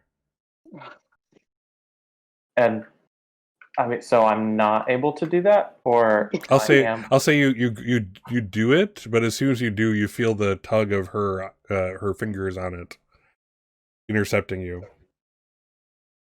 I'm gonna I'm gonna look her in the eye and like try to keep pulling it almost in like the exact Like- same way that like Sykes, my cat, was trying to pull the alarm clock off of the Right. bedside table this morning when it was just me. Right, exactly. I know that look very well.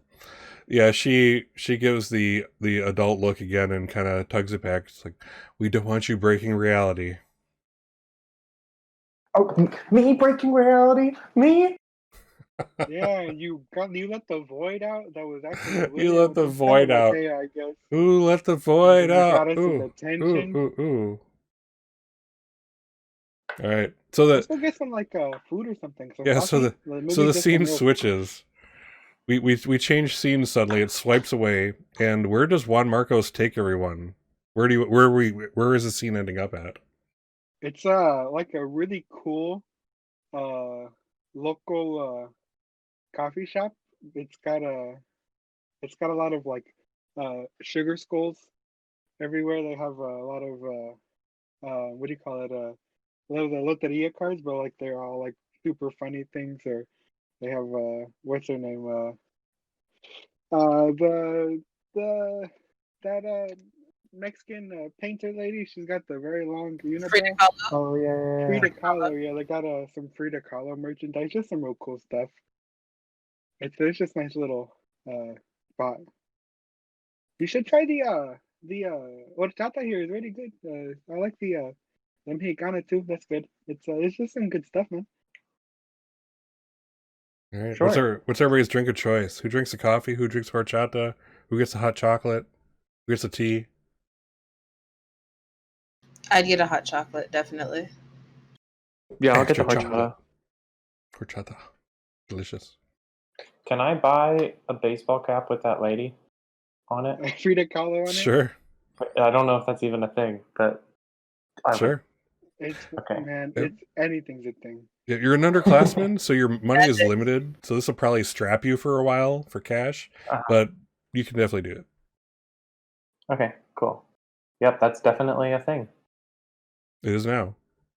So we kind of like almost died, right? That was like a near death experience for all of us. Hmm. Like the almost. I mean, would we have died, or like would we be remembered at all? You know what I mean? It's kind of. Would it have gone beyond the schoolyards? How does magic work? I, I, I, I, I want a different mentor. I want a different mentor. She said, "What took you so long, and what saved everything from being destroyed by her?" It's kind of like wow, that was really like unfortunate that all of that happened, but like I feel like it could have been prevented. Mhm. And what's the deal with you saying that I got us into detention? Oh, you know what I mean. It just things happen. If you get into detention, you don't. It's just how the world works, I guess. Matthew, for the record, Juan Marcos says, I didn't do anything. don't don't freak out, don't make a scene, Don't do it. don't sound crazy.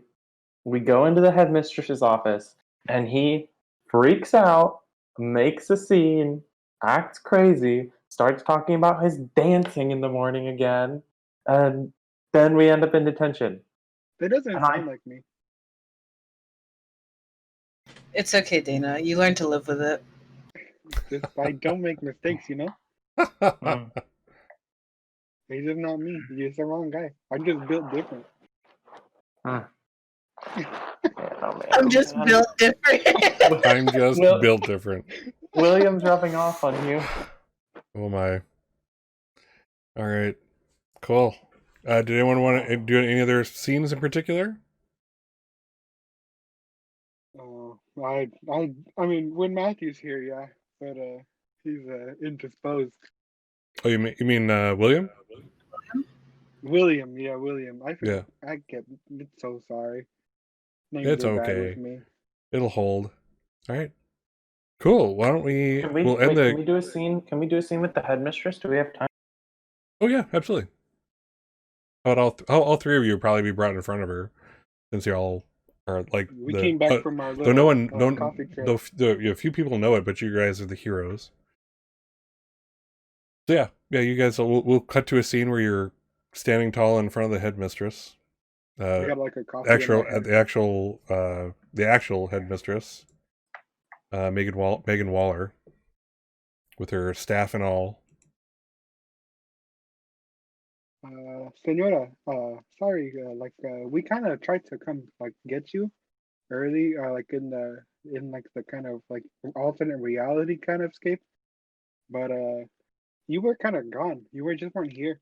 You know, how did that feel actually? Now that I can ask somebody about it, how did that feel? Yeah, she kind of stands up from her desk and chuckles. Like, well, that's kind of the thing about not existing. You don't know it. Until you do know it, and then the existential dread comes in, and then you're like, oh man, I just wasn't here. You know?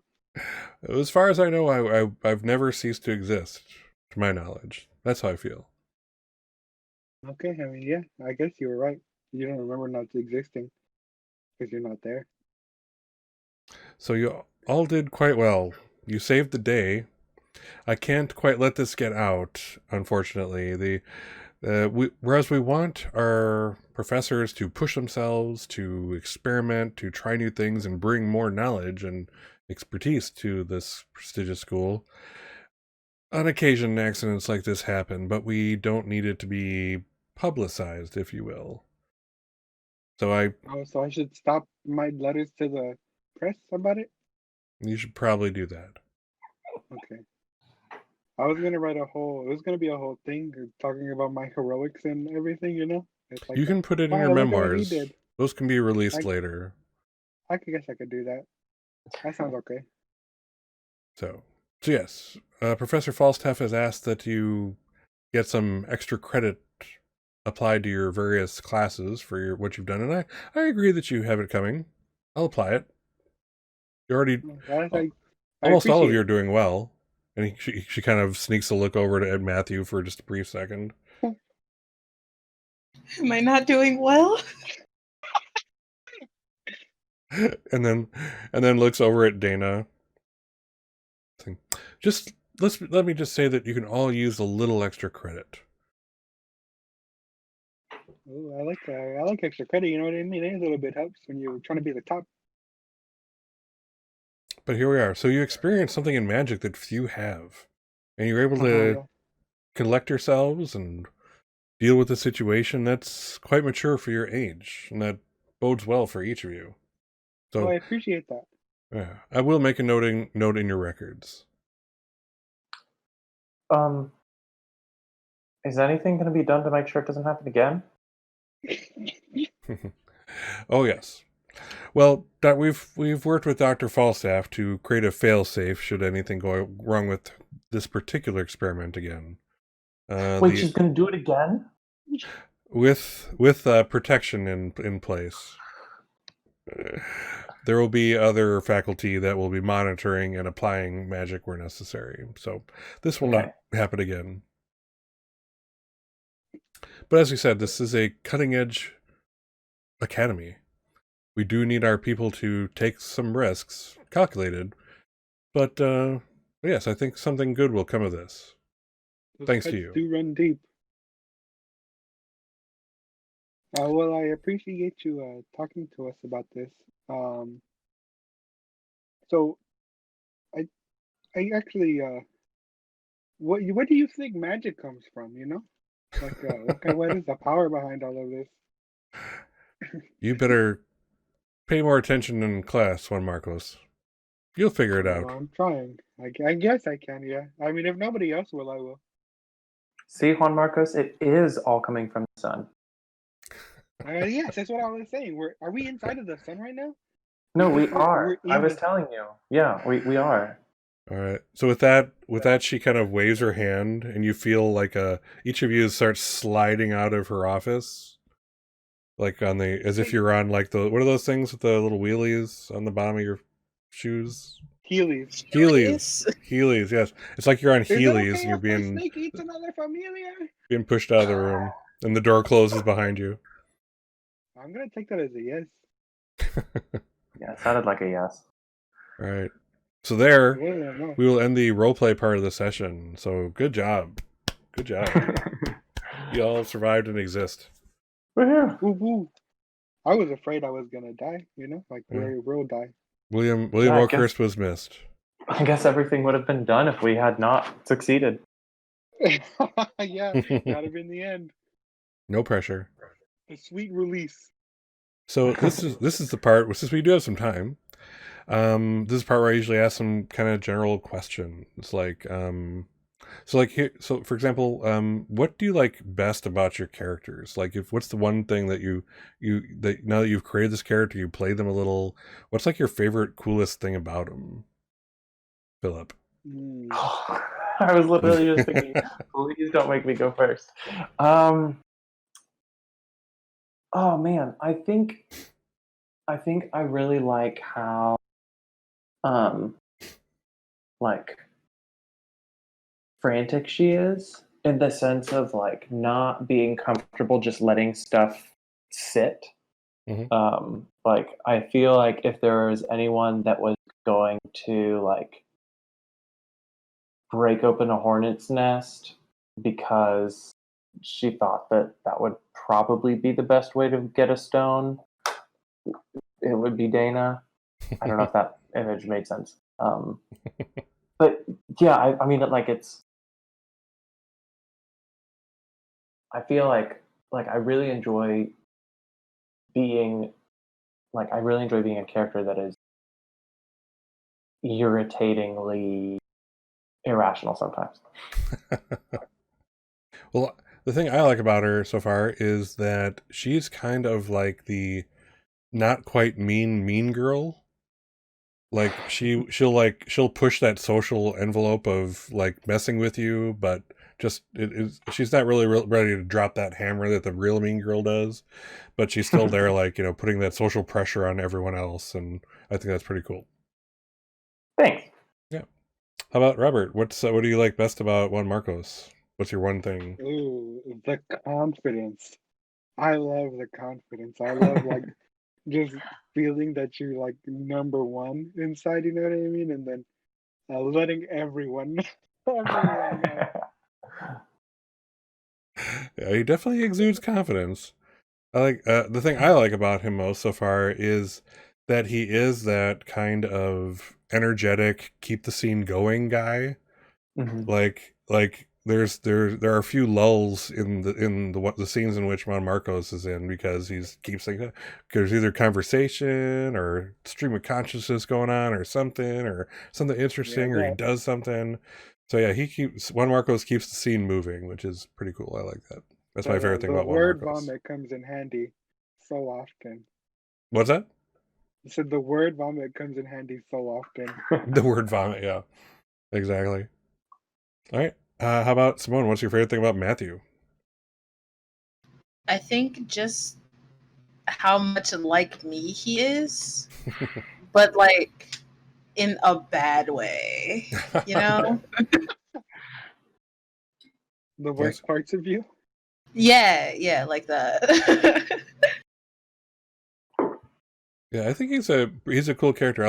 I like how he is still that NPC that keeps getting pulled into stuff, but conversely, he's still his own character. He's like a developed NPC that really has his own agenda, or his own, thoughts on things and way of doing things. I think that's pretty cool. I mean, again, so what I like best about Matthew is the fact that he's almost content with being that side NPC, but not quite. He still participates, and he's still there, and he has something going on in each scene, and he participates. So I mean, that's what I like about Matthew Best. That he's the non NPC type of thing.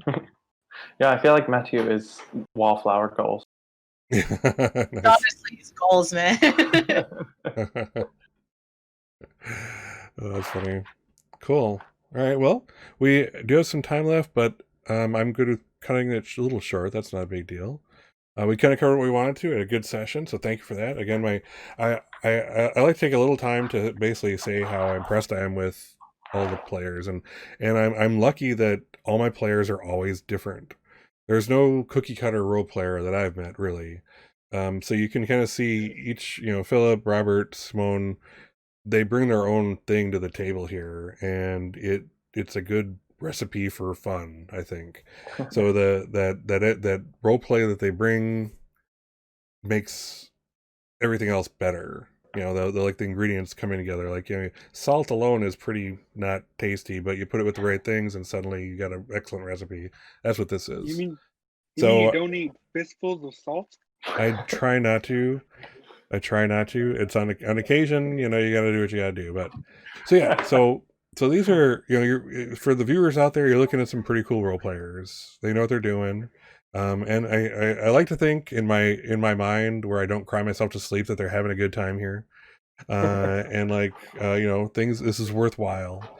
So yeah, I just want to point out how awesome they are, and I hope you guys recognize it too.